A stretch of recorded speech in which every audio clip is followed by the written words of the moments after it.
In the Pledge of Allegiance, Board Member Maniscalco has the pleasure of doing this on this very solemn day, September 11th, 2025. Go, sir. Thank you very much, Mr. Chairman. It's my honor and privilege to welcome our friend Chaplain Carrie Nance back again. You've been here many times, and we always appreciate your prayers and your words of wisdom. This gentleman, I'm not going to say when you were born, but I will say he's been married to his wife, Amy, coming up on 32 years with 3 children, Abigail, Andrew, and Avery. He was called to preach at the age of 15 at a Christian school retreat, and he's been a chaplain with TPD since 2004. He's a board member of, he's been on the board and serves on boards of a variety of organizations. And his hobbies and fun times, he loves traveling and being with his family, watching football and cheering on the Bucks and the Gators. Always excited to go fishing with kids playing golf, and loves to fly around Tampa's skies. So if we could please stand and welcome Pastor or Chaplain Nance as he gives the invocation. Remain standing for the pledge. Go ahead, sir. Well, let's pray. Our Father, as we come to you on this day, we're reminded, Lord, on 9/11 of just the price of freedom. And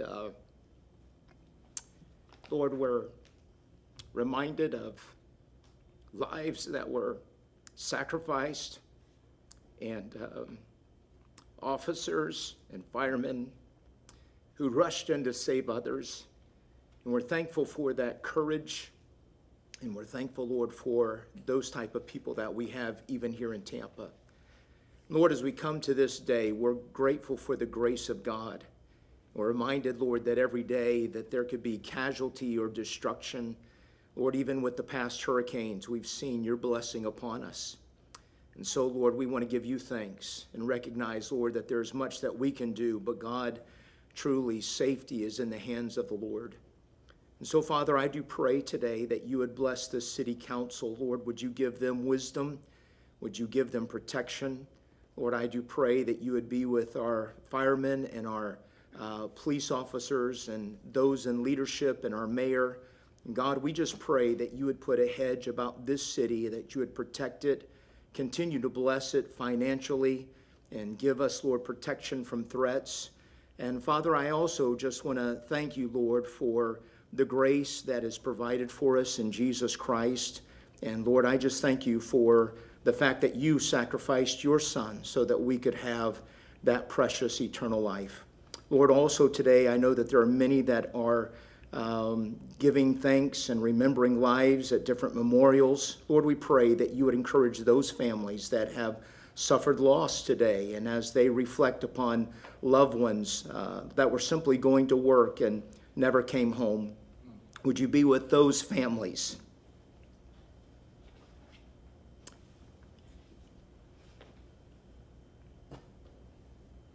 In their sorrow and in their loss, that would be so great and that only God could comfort.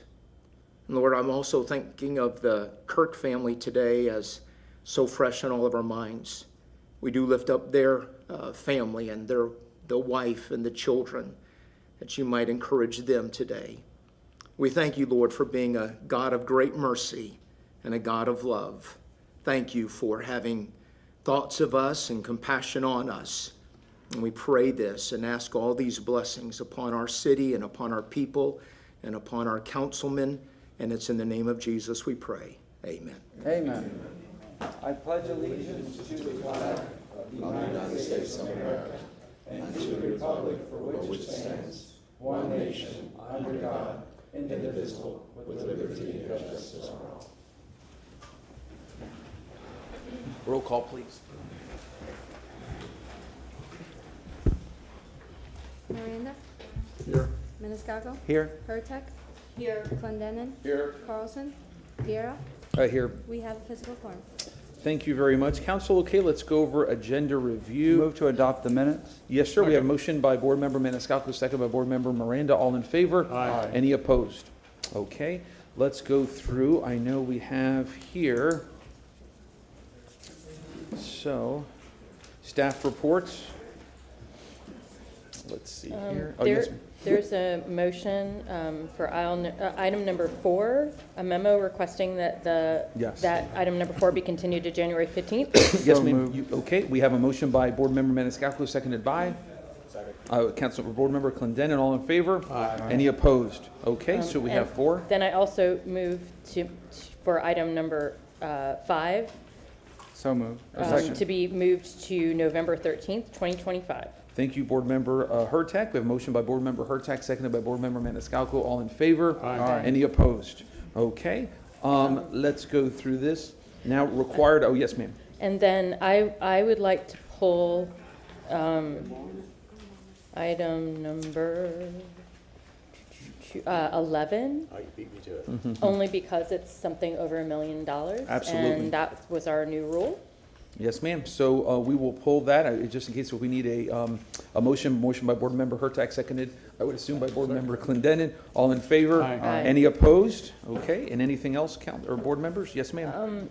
We did get a memo from Board Member Carlson about continuing item number 7, and since he is not here, Yes, ma'am. I still think that generally we honor Yes. those requests. And So, my only thing is, let me just check with Mr. McCray. Is that okay, sir? Is that going to delay anything I say, because it Good morning, was Sergeant just sent McCray, in? Tampa CR I'm fine with Director.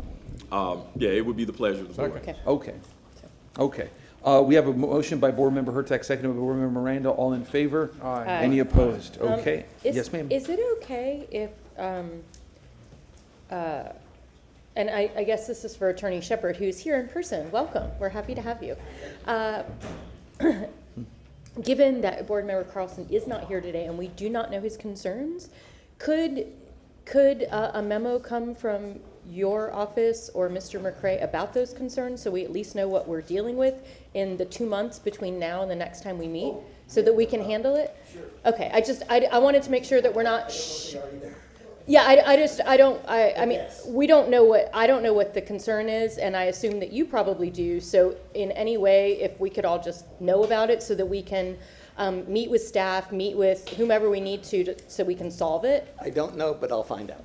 Okay, well, I truly appreciate that. That way we're not continuing this Yes, till ma'am. December. So, thanks. Absolutely. Okay, any other comments or movements whatsoever on the agenda? Yes, ma'am. We have a motion by Board Member Hurtak, seconded by Board Member Maniscalco. All in favor? Aye. Any opposed? Okay. We go now to public comment. So if you are here for public comment, please come forward if you would. Do me a favor, just so that we know about how many folks are here. If you're able to stand up, line up against the wall, and you, sir, you may go first in the white shirt, and a raise of hands. Okay, sirs. Okay, come. Good. Oh, yes. Thank you. Sorry. And Attorney Shepard, if you want to have to make a statement, sir, you may. Sure. Trust me. Members, this is the public comment rules for today. Members of the public are allowed a reasonable opportunity at the beginning of the CRA meeting to address any item on the agenda before the CRA takes official action on an item. However, a 3-minute time limit applies to all speakers providing public comment unless such time frame is modified by a vote of the CRA board. Speakers and members of the public are also reminded that they are to refrain excuse me, from disruptive behavior, including making vulgar or threatening remarks, or making or causing disruptive noises or sounds, or displaying signs or graphics. Speakers are also reminded to refrain from launching personal attacks. The chair will rule out of order any person who speaks without being recognized or attempts to address the CRA from outside the speaker area at the podium. Persons failing to comply with the CRA's rules may also be ruled out of order, and at the discretion of the chair may be removed from the chambers for the remainder of that day's CRA meeting. Finally, CRA board members are reminded that they should refrain from engaging a speaker under public comment. The City Council rules, as revised on June 6th, 2024, are now in effect for the CRA board unless otherwise exempted or overridden by the CRA board bylaws. Thank you, Mr. Shepard. We appreciate you, sir. Okay, come forward if you'd like, sir. And Pastor Williams, whenever you'd like to speak, just raise your hand and you may go. Thank you. Go ahead. All right, good morning. Good morning. I'm here to speak on behalf of the community in regards to affordable housing. That's what I typically come in here and speak about. So there's different levels. So you have 80% I'm so sorry, and thank you. Your name, if I may. Jason Rickmans. Thank you, Jason. Go ahead. So you have 80% AMI, you have 50%, you also have 30%. If you've ever heard the saying that you are or you become the people that you hang out with, right? So I once heard a story on NPR where it was beneficial for people that were at 30% AMI to be able to hang out or see people that are doing a little better than them, because when you see maybe a firefighter or maybe an officer who is new in their career and can't afford a house but lives in a space like you, that it gives you the inspiration to, I guess, pull yourself up by your bootstraps, if you will, that in a lot of these projects for housing, that 30% should be strongly considered as well as the 80%. And I just wanted to say that. I live in the East Tampa. I walk the community. I understand that people need both 80 and 30. Sometimes people are on SSI and they don't make $2,000 a month. They may be at 1,000 or 1,600, and that 30% unit would be able to help them to live and thrive. And that's it. That's all. Thank you so much for your time. Appreciate you. Next, go ahead, sir. Good morning. My name is Mark Siebenaller. I'm an owner, resident, and a CAC member for the Channel District. I'm here to support and requesting your support for number 11, which I just understand has now been pulled. But just to give you some additional facts, if you're not aware of, this was a planned or at least anticipated purchase of property off of Twigs to accommodate with the Madison Street Park, and would appreciate that. Unfortunately, in case you're not aware of, we are currently at about 2% of the goal for parks and green space in the Channel District. Our goal, which is part of your strategic plan that exists, is we should be closer to 11. And so obviously this will make a little bit of a dent, might get us to 3. We still have a long, long ways to go. But your support on this matter would be greatly appreciated. Thank you. Thank you, sir. We appreciate you. Next, please. One way I know we always look forward to. Hello, my name is Ashley Marho, and I'll be sharing Tampa's Black History. So last week we ended on the story about Wildcat and Mr. Worth, Colonel Worth, and I think it goes by General Worth as well. So we're gonna keep going, and I have an iPad, Save the Trees. All right. We're gonna transition into a story about, and it's a good segue into the enslavers here in Tampa, because this is a story about Joseph Howell, and it also brings in the General Worth's he's right here, his name's right here, General Worth. They're talking about him coming into Tampa and regulating things, and what happens, according to the person that gave this story in the Tampa newspaper, that is a descendant of Mr. Howell, that the Seminoles killed his wife and his infant child. 2 of them ran with the 2 people black people he had enslaved, and they end up running into the hammock. So I brought up a map, and the area was actually here, underneath Seffner, and they ran into this hammock most likely. I brought up a bunch of survey maps and put a big old map together, and I don't think it's going to show up on here really well, but this is where he lived, and you can't see it, but when you're able to zoom into the image, that says Indian Town. So they were in very close proximity to that town, and I think that's what basically happened with that story. So they were encroaching on Seminole land at that time, and that was in the 1840s, 1841, I want to say, when that happened. And these are just some progression maps showing how Hillsborough changed over time. So Hillsborough is here. It was a part of Alachua. Then it broke off into Hillsborough in 1834. Then a piece of it was taken off with Hernando County being found in 1843. And then you can see, right, you could read yourself. Pause the camera if you need to.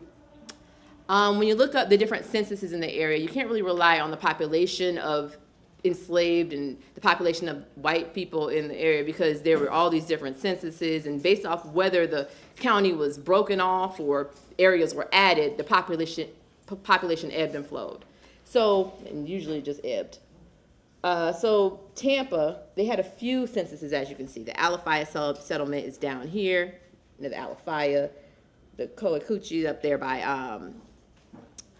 Chacachata settlement, is up there by Brooksville, and there's a bunch of ones named after Seminole tribes that were here in Florida. Right? Here's a quote from Viola B. Davis. And Brooksville was a place that was further out that had plantation living. Tampa had more domestic slavery out in Brooksville and out in Mulberry. That's where you found your plantations. The quote said, "The old enslaved talked pathetically of Brooksville, which she described having had a hellhole in it. One of the noted Florida sinks that appears to be bottomless. Into this hole, according to her, undesirable slaves were often dropped alive, never to be seen again." Quoted by Miss Evelyn Beasley, 1106 Harrison Street. So next week, we'll be talking about the enslavers and the slave censuses of Tampa. Thank you as always. We really appreciate it a great deal.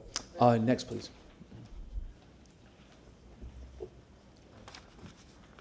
Good morning, City Council members. My name's Jeff Jankiewicz. I'm a resident and an owner in the Channel District.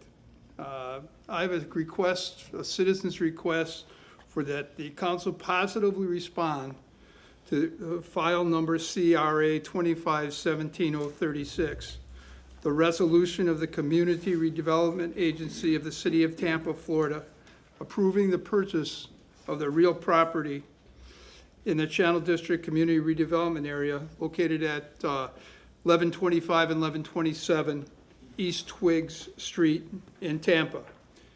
The property would be used for the expansion of green space, which is now Madison Park. The green space need is large in the Channel District. The Channel District is currently at way below 20% of the recommended city target for green space given our population. This acquisition would help create the only two street access park in the Channel District between Twiggs and Madison Street. Green space and parks help alleviate people and traffic congestion stress. It will do this in an area that's already experiencing this, especially if more large, high-density residential developments is the alternative for this space. Channel District citizens seek your support and approval for the purchase of 1125 and 1127 East Twiggs. Thank you for your attention to this and your consideration. And I'll watch on TV to see if it can be passed today. Thank you. Thank you very much, sir. Okay. And before Governor Newsom comes up, we'll have Pastor Williams come up. Go ahead. Thank you. Sorry, man. Yeah, my name is Pastor Williams, located at 1112 East Scott Street.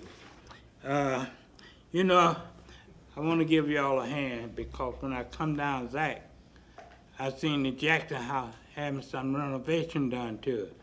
So get it to the council hand. Thank them, thank them. We're happy to be here this morning. And as I was standing here waiting on the outside, two young ladies told me to sing a song. So you know what? That's what I'm gonna do with my few minutes.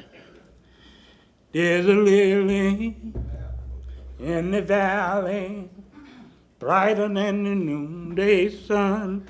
Oh, there's a lily in the valley, brighter than the noonday sun. Amen, amen, amen. There is Jesus in the valley, brighter than the noonday sun. Oh, there is Jesus in the valley, brighter than the noonday sun. Amen. Well. Amen.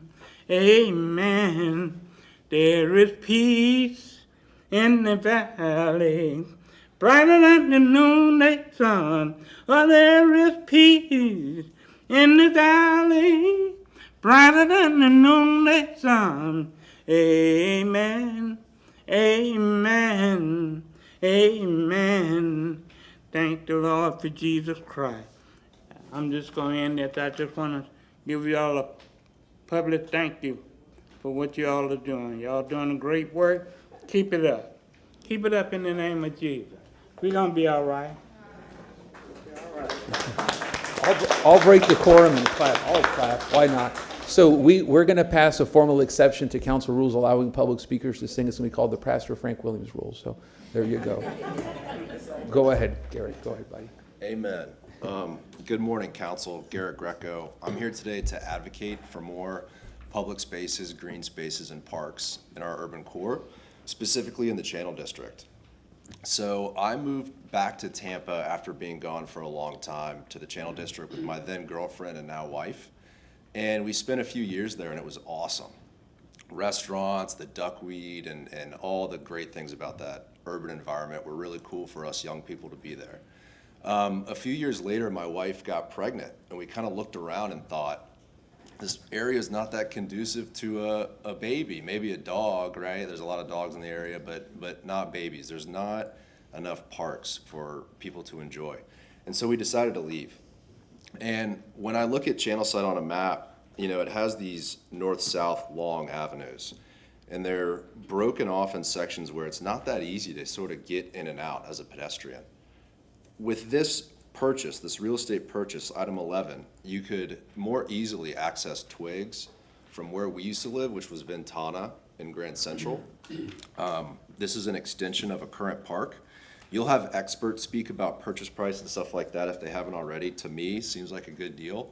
Additionally, I mean, Charlie can tell you, decades and decades ago, real estate that was purchased by the city, I mean, thank God it was purchased, because you can't get those prices back. And when real estate is owned by the city, we can be creative about what we can do with it. It can be preserved. It can be further developed one day. Who knows? But I think it's a great thing to support the purchase of this property on Twigs. Thank you. And by the way, if I may, aren't you related to that individual who was the most progressive mayor in the city of Tampa? I think so, yeah. I want to make sure that you're related. I want to know that the public understands your Dick Rickles great. And he has a birthday coming up, don't forget to call He your does. grandpa. 92 on Sunday. So, Happy birthday, same birthday. yep. Cheers. Thank you, guys. Awesome. That's great. Thank you, sir. Next, go ahead, sir. Good morning. My name's Chris Parado, and not to echo what Garrick just said, but I'm also speaking on the potential purchase of the Twigs property. I'm going to come with you with a different approach. I am kind of an original gangster in Channelside. I live in Ventana. I bought my unit in there in March of 2010, so I've been there 15 years. I have raised my daughter, who's 11 years old, in the community. And it's an amazing community, it's an amazing neighborhood. And as I've watched the city or the community flourish over that time, and when I bought in there, we only had Powerhouse Gym, City Dog, Cantina, and Poorhouse. And now it's become this kind of this little mini metropolis. But as it's grown, you know, I see a lot of concrete, but I didn't see a lot of grass. And so when they added the Madison Park back in 2019, I mean, that was an amazing addition to the neighborhood, but it's not enough. And as somebody that's lived there for as long as I have, the last couple of years, me personally, is more families than I've ever seen. I mean, there's more, just in my building alone, there's probably, and it's only 84 units, I mean, there's probably 10 to 15 families in there that have at least 1 or 2 kids, not counting Grand Central and not counting, I mean, just go down, take a walk down Madison Avenue around 6 o'clock, and I mean, you'll see what I'm talking about. But I'm really in favor of you guys hopefully purchasing this property. I think it would be just an absolutely amazing addition to the area. It's needed. Thank you for your time. Thank you, sir. Next. And ma'am, before Mr. Montesnot, ma'am, are you waiting in line, or? Oh, I'm sorry. I'm sorry, I didn't know. Okay, my bad. Go ahead, sir. That's fine. And 'tis not Tampa, Florida. When I said huru, huru means freedom in Swahili. We as African people should always be thinking about our freedom. 1,500 years or 825 years, 52 generations of not being free. We should always be thinking about our freedom. You know, AC/DC was at Raymond James Stadium, sold it out. Pantera and Metallica, two of my favorite groups, was at Raymond James Stadium. Sold it out, 2 days. Now let's talk about gerrymandering. The white people don't have to do any gerrymandering. 45,000 people registered to vote in District 5. 16 candidates running, and 16 clowns can't even pull out 5,000 votes. Where they reside, AC/DC and other people all the way from Australia and other places, Canada and other places, come to town and bring together hundreds of thousands of people. And 16 people can't bring out 5,000 people in the election. You know why? And anybody who voted in that election, any black person who voted is a damn fool. Any black person voted is a fool, period. No ifs, ands, or buts. You're voting for your own oppression.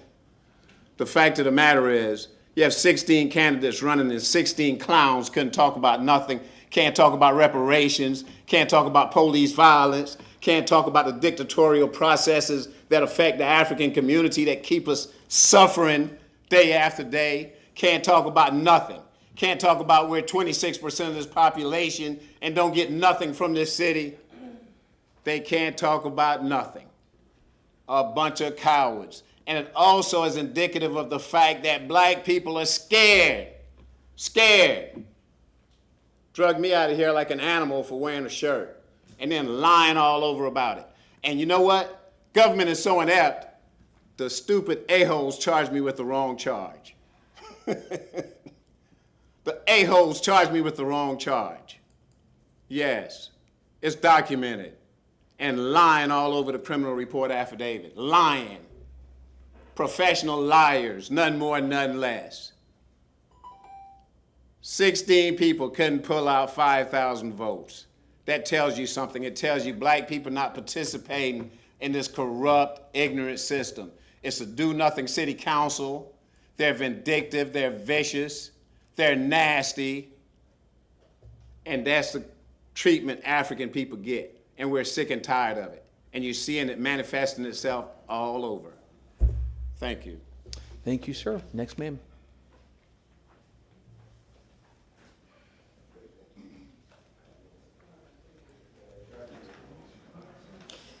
Hi. Go ahead. Good morning. Sorry, I have something written here. My name is Kimberly Simon. After reviewing the PowerPoint for the proposed RFP process for developers seeking CRA funding as an East Area landowner since 2014 and likely applicant for next year's proposed CRA RFP, I thought I should weigh in early on this proposed process. I've also been advocating with the FHFC to make sale more accessible to small builds and new developers, so this process matters to me both as a policy advocate and as an applicant.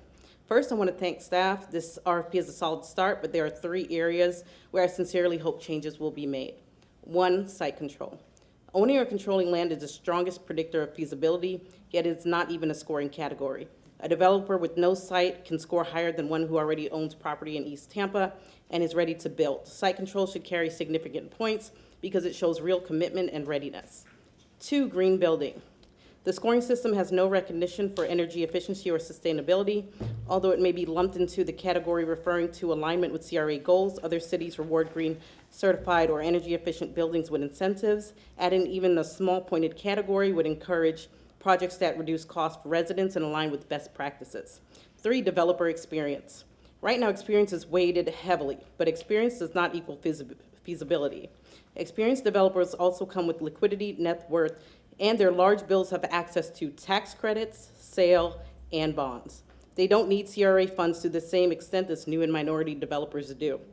Heavily weighted experience unintentionally disadvantages minority developers because we've historically had fewer opportunities to build large projects. We score lower even when we own land and have viable plans. That forces us into unequal partnerships or shuts us out entirely. Team experience should also replace developer experience. These changes will make the scoring system fairer, rewarding shovel-ready projects, and ensure CRA funds go where they're needed the most to produce real units and build local capacity here in East Tampa. Sorry, I'm not a good public speaker. Thank you. You did well. Thank you, ma'am. Next, go ahead, ma'am. Good morning. My name is Celeste Roberts. I'm with the Skills Center. And this morning I come with a very grateful heart to just simply thank the CRA for contributing to our project. We are 1 year in, still learning, but an amazing impact we've had so far on our community. When we think about job creation, destroying blight or eliminating blight that was there before our facility, and then just surely the number of young people and the community members that we've been able to serve. Over 6,000 people have interacted with our facility through our programs, through events that's hosted at our center as well. And then I just wanted to share this summer, because this really was the summer for us to see whether or not our concept would work. Our facility was open from 7 a.m. to 10:30 p.m. Monday through Friday, and limited services on Saturdays and Sundays. We served about 825 kids a day, rotating through our building.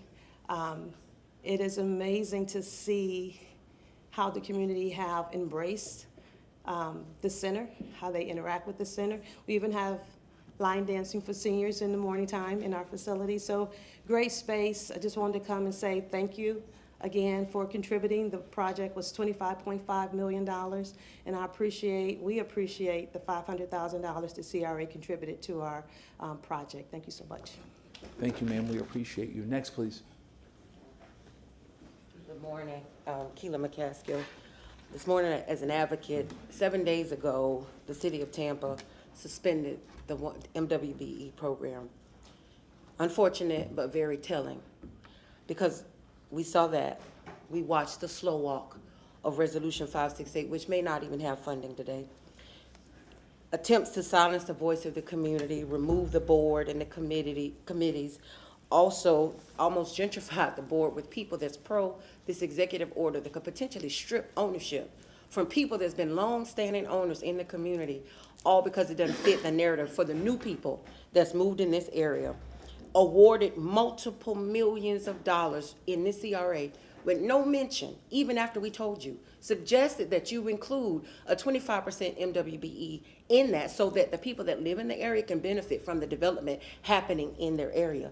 I haven't seen it yet. And I'm not the sharpest tool in the shed, but it's very telling for what the city is. Based on 568, I'm looking at a very racist city that's supporting the racism through all the things that I just said. And I need you, I don't expect you all to understand the pain, the frustration, and what's happening, because to us it's very disrespectful. It's downright disgraceful for tax-paying citizens not to benefit from the development happening in their area, particularly when they've been there some 20, 30, 40, 50 years. They almost have to beg. But yet an individual can come that's been here maybe a year and a half, too, and receive the maximum that they can receive on the grant, but these people have to beg. So I want you to pay attention.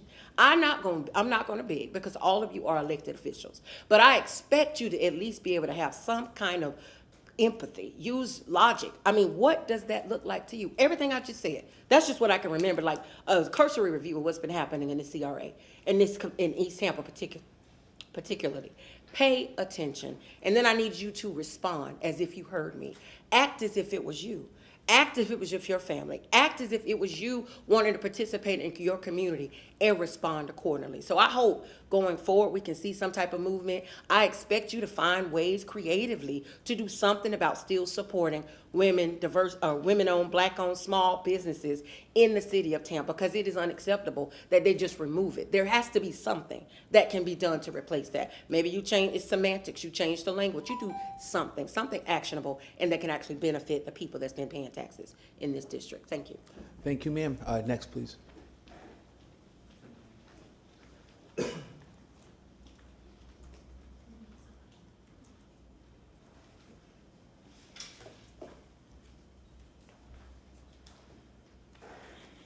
Good morning. Allison Hewitt, third generation resident of East Tampa and business owner. So there were items specifically to talk about today.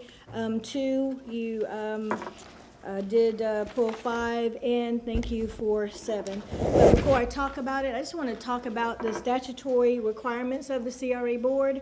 According to Florida Statute 163.356, the CRA board should be proactive, not reactive. We need to make sure that the CRA board should lead the conversation, and we are responsible for preparing, approving, implementing the CRPs and that articulate a proactive vision for the community improvement. And right now, we are reactive. We are letting people come in and be able to develop on us.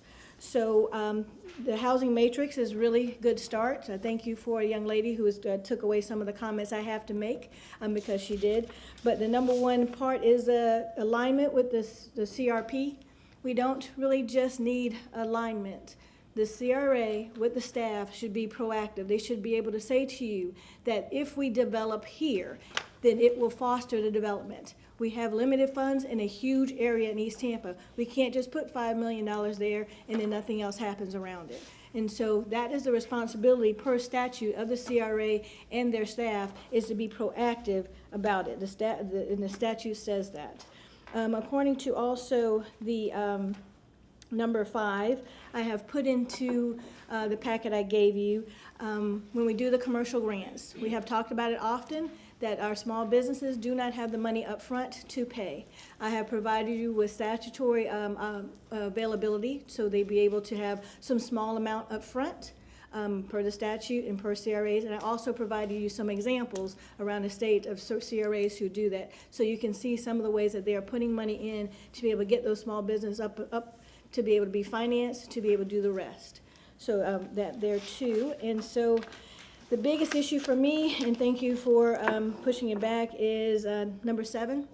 I have been here now for 3 years. Every time you do the operational agreement, to be able to say this is a very permissive operating agreement. There is nothing in that agreement that says because the staff takes 4 years to implement a pre-development program, there's nothing you can say, nothing you can do to make them go faster, because your agreement that you're agreeing to says that they may assist. There's nothing that directs them to be able to do their job.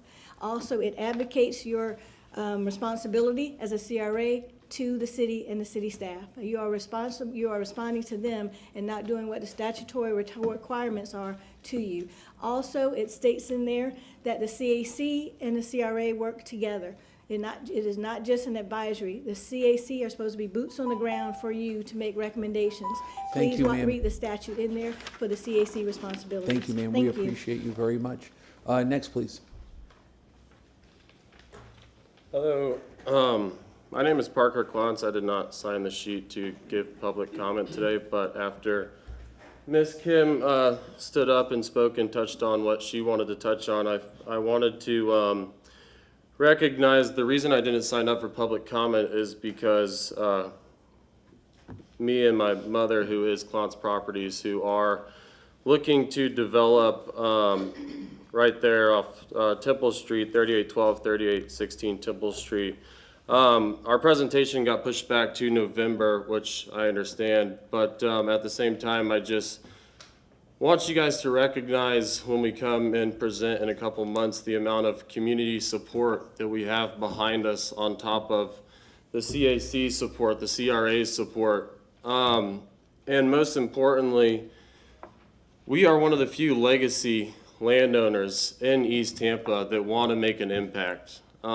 Right now, I spend 40+ hours a week on the property that borders 3812, 3816 Temple Street, because we do own the commercial plaza there as well, which we have been renovating, revamping, because we do want to do what's right by East Tampa, because we have been there in the community for so long. But right now, those vacant lots, they're sitting vacant, and I unfortunately want to admit I probably average 1 to 2 calls a day to the Tampa PD, because those lots sitting vacant, as you guys can sure imagine, there's nothing good happening on 2 vacant lots sitting right there in front of Grant Park. Our commitment to the neighborhood is there. Our commitment to the residents are there. We would have sold it a long time ago if we weren't committed to the people of Grant Park. So as mentioned before, I just hope you guys recognize when we come back in 2 months and present that project, how much support and momentum we've generated, not only from the CAC board, but the community as well, the residents there. Thank you. Thank you, sir. We appreciate you. Next, please. Good morning, Shagret Dawson. Although I was gonna do something a little different, but because we're commemorating 9/11, we're not celebrating, definitely. And because of my affinity for those who put on the uniform, I have something for you all. I think this should be enough. But what I wanted to talk about, first of all, is it brought to my attention that you all aren't showing the full torso when I guess shirts don't meet your approval. And I don't know if that's a violation necessarily, but it's something to be considered. If somebody, whether we agree with people or not, just like that horrendous event that took place yesterday, people have a right to say it, and some of us took an oath to protect people's rights to say certain things. A couple weeks ago, I gave you all some documents, and it talked about some of the conduct of some attorneys as well as some judges across the street. Now, I used some pretty colorful language. I still mean it, but I won't use it today. But as you can see here, Mr. Wymuller, who's actually a partner at Butler, Wymuller, Katz, and Craig, said there clearly that they had no obligation to tell me that when I was being seen for a CME, a compulsory medical examination, that the doctor who saw me for State Farm actually worked for the VA. I didn't find out until I went to the VA a little bit later on, and the same doctor treated me at the VA. Now, we understand that's a violation of Title 18 U.S.C. 208, but I want to talk about why we let judges here get away with some of the things that they do, to include participating in ensuring that veterans, and I'm not speaking just on my own behalf because I happened to find out about it, that it's a pattern in practice here that certain law firms have used VA doctors without disclosing it to veterans. There's no way I should be able to tolerate that. And neither should anybody else, especially as often as we hear, we appreciate your service. But there's a judge down in Broward County, Mr. Woody Claremont, and he got reprimanded almost immediately. But for some reason, despite the fact that there was no, I know there's a couple mediators and judges, and attorneys up there, there was no certificate of attendance and authority, or certification of authority, yet the benefits of other people who were not sued were taken care of by these judges. I'm not going to give you all a hand for doing your job. I kind of want to give you all a finger. But that's for another reason. I found out there's a lot of homeless children in Hillsborough County. I don't know why, I never thought about it. And many of these elementary schools, I know that's an issue for the county and possibly the school board, need funds. And I think if we have a $2 billion budget, you all can donate some funds to ensure that these children get taken care of. That being said, shout out to the greatest institution of higher learning in this city, actually both of them, University of South Florida and the University of Thomas Jefferson High School. Thank you, sir. Next, please. How you doing? I'm Elvis Piggott. I'm coming with just a concern, and that concern is basically when we have people appointed to the CAC. I spoke concerning this, that in light of what's happening in the community everywhere, it is important that we take the steps to kill rhetoric, to allow certain rhetoric to take place, but then reward them to be over or on certain boards. This week, of course, we know that while campaigning was going on and a lot of things were taking place, we had someone on the board named Diane Singular. I'm going to read basically what she wrote on Facebook concerning East Tampa community. To keep in mind on record, this is a Caucasian woman and her husband that has wanted or pledged to serve East Tampa residents. Her words was, "You're the one," speaking to Valerie, "you're the one who hurt East Tampa. It isn't on my watch that all those hundreds of neglected homes in the name of so-called homeowners ended in such deplorable conditions and need life support, surviving only with the taxpayer funding. Not my watch that in East Tampa, y'all ponds look like, y'all ponds ended up looking like dumps, and that my deal that the people dumped their free lunch right in the middle of the intersection." She went on to say, that you guys are just mad that people with more skill, talent is moving in East Tampa and restoring sanity to the area, and that's what you resent. This is her words on Facebook, and this is a woman that is on the CAC board that's supposed to be talking about supporting and getting East Tampa to becoming a better, vibrant place. I ask, of course, I will continue to ask, while I know that it may not be as so of a concern because now we have District 5 seat vacant, but soon that'll be over. And I will ask that councilman or woman the same thing, that this be addressed. I think I would say many councilmen and councilwomen I've heard with your concerns and issues. I know that if any kind of rhetoric was spewed concerning disabled people, I know certain councilmen that would not tolerate such rhetoric. I will ask that the same energy be put in and not allow anybody on the board that's serving to disrespect or belittle African-American people, but yet come and say in the name of service. And so I'm asking that you all have whatever power and authority to look into it. That's what I ask. Look into it. See why you can say certain things of that nature and see how she can be removed off of the board of East Tampa, because clearly she don't have our interests. Thank you, sir. Next, please. Mr. Chairman, board members, thank you for the privilege to be able to address you. I want to speak on item 7, which is the agreement, the approving the service agreement, and I don't know what the legal. And if you don't mind, sir, your name. Thomas Scott, I'm sorry. No, you're cool. Okay, Thomas Scott, okay. That if possible, if you can continue that item until you have a full board. That's number 1. The other item is item number 11, in support of the channel side purchase of that property. I've had the privilege of meeting and speaking and addressing the channel side CRA, CAC, and touring that area, and green space is very much needed. Green space is very much needed, which is something that we've been talking about, and so we support item number 11 for you to move forward on. So thank you very much. Thank you, sir. Next, please. Good morning, ladies and gentlemen. My name is Ken Stoltenberg. I reside at 1208 East Kennedy Boulevard, which is in Grand Central at Kennedy in the Channel District. I'd like to speak in favor of item 11. We do need a lot more green space down there, and while it's expensive, it's certainly needed, and there are tons of families with kids that live in the district now, and that's wonderful, and if we can keep that going and keep that increasing, anything we can do to foster that. Staff's been great to work with here on this particular item, and I hope you support it. Thank you. Thank you, sir. Next, please.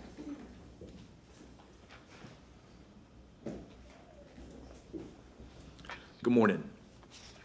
Andy Joe Scaglione.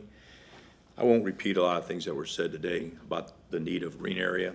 Been involved in channel side, as you know, for 42 years, but my focus on the I call it the fourth quarter, is more green area, okay? There's no better investment than invest in the environment, and having green area falls into that. On values, you know, listen, we just had a piece just sell in downtown for $40 million, $946 a square foot. Who would have ever thought that? The point is this: values are not going to go down when you got 4% of land left. What you buy today, you're going to look like a hero 5-10 years from now. Buy dirt, and if you can pay cash for it, there's almost no way you're going to lose. Okay, in an area like the city of Tampa, this being a budding property, 1 and 1 doesn't equal 2; it equals 3. Whenever you buy a budding property, okay. Again, you will only regret what you didn't buy. Okay. I'd like to thank staff, because I tell you what, in the past, channel side residents have been failed because we have not been aggressive enough to buy in property, and this is a whole different attitude that has recently been executed, and it's about execution, because if you don't execute, in the past, all we've done is we haven't executed, and that's the reason we're in the situation we're in. We've done fantastic development-wise. We've just really failed on green area. I'd like to talk on one other item while I'm here, and that's the housing subsidy matrix, okay? It's a money grab. In a lot of situations, we need to be really aware of it from out-of-state developers. And local people, I look at it totally different, but when you have out-of-state people, they see a bulk of money of the 30% in these CRAs, they're going for a money grab. And my developer friends, I'm sure, will be burning up my phone later on, but I don't care. You know me, I'm gonna do the right thing. There's minimum checks and balances. I mean, it's a 50-year subsidy. How do we know? Developers, as soon as they build it, these out-of-state guys, they build it, they stabilize it, and they sell it. There's no checks and balances, and nobody's gonna be here for 50 years, none of us. So the point is, in the construction, it won't even probably last 50 years. Anything under 7 stories right now, because construction costs, is built with frame. So we're handing out money all up front, and the taxpayers are gonna get ripped off, okay? And I'd like it where we give the subsidies, but every year they come in with their rent roll and they show what they subsidize. Thank you, sir. Thank you very much. Yes, sir, thank you. Anyone else here in the room for public comment? And I forgot, no one else. Okay, we have virtual, correct? Mr. Randolph? Go ahead, sir. My name is Michael Randolph, and this is to start off the conversation. I come to the table with over 30 years of experience in community development and economic development from Tampa to Florida. I'm saying that because my view on the CRA is this. The CRA has been the reason for gentrification in our community. And let's talk about why. I'm gonna start off by calling it Reimagine the CRA for Inclusive Neighborhood Sustainability. I'm gonna give an example. Old West Tampa currently has an African American population of 34.5. It's been reduced by 50% since 2010. If gentrification continues unchecked, we can see a 6 to 10 annual displacement of low-income Black residents, shrinking their share by just 20 to 26% by 2030. The problem. The CRA has successfully directed capital into unserved neighborhoods, but raising housing costs and speculative investment threatens revitalization, turning into exclusion. Michael Porter critique remains robust. Compliance isn't enough. We need strategic, market-aligned solutions that create shared value. The CRA must evolve from a checklist into a proactive equality tool. Let's talk about the opportunity.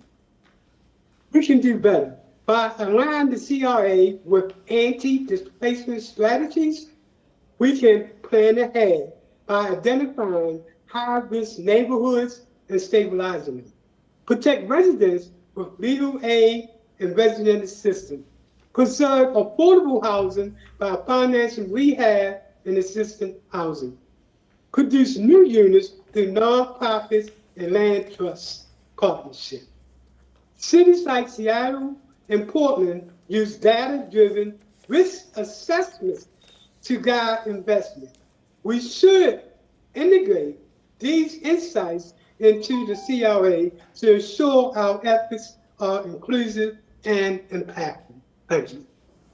Thank you, sir. Okay, no other public comment, it would appear. I wanted to, by the way, give a shout out. I know we have some folks who ran here for District 5. We had, because we've all been in tough elections, and Ms. Hewitt was here, Pastor Piggott is here, who ran, I know, and of course we have Ms. Young was here, I don't know, oh, I'm sorry, there she is, past Elvis, and Bishop Scott. I just wanted, hope I'm not missing any other candidates, but I just wanted to just give a shout out to everybody that ran and is still running. That's a tough race, and my first race there were 7 people, I believe it was, and that's stressful. So just God bless you guys for all the heart you all showed, and just all of us, just our hats off. I mean that. So. Chairman? Yes, sir. Please. If I may, there's 4 names in this card. Yep. Oh, yes, sir. The same four that you just talked about. I was Oh, gonna say that's the same funny, you thing. were gonna say. And it's not Tú eres un about. caballero, caballero. Yeah, thank you very much, Mr. Chairman. You know, no one ever loses an election. I've never lost an election, I just never got enough votes. There's a vast difference. Who is a loser, who's a winner? Losers go down, does not stand up. The winner is the guy who gets up or she gets up and runs like hell to try to do it again. So my advice is never quit if you really want to serve, because you're not a loser. Thank you very much. And please. No, go ahead. Oh, no, just, yeah, you've all earned my respect, and many of you I know very well, Pastor Piggott and Bishop Scott. I think, you know, if you call, I answer. We have good relationships, and Nia Young is here. You have a wonderful family. I will tell you that. Good people, and Allison Hewitt, very smart. She's actually quite brilliant. I will give her lots of credit. But a lot of great candidates. Albert Cook, he serves on the Citizens Budget Advisory Board, a friend of mine, wonderful person, but a very impressive group of candidates, you know. So my hat's off to all of you, and thank you for stepping up to the plate. You don't just talk the talk, you know. You stepped up, and it's not easy to put yourself out in the public. Trust me, now you see it, you know, and when you're out there on stage, you know, it takes a lot of courage. So my compliments to everyone. And I'll echo that congratulations. And, you know, as we continue on in this, but thank you all of those who not only ran, but then came today to continue to be a part of the community. I think that's very important. But I was actually going to talk about a couple of things. Yes, One, we have looked into board appointments and removals, and that is very difficult per state statutes. So I believe we had a written report that Councilmember Carlson asked for a couple of agendas ago that might assist with that, but I can see if I can get you a copy of that, so reach out to me.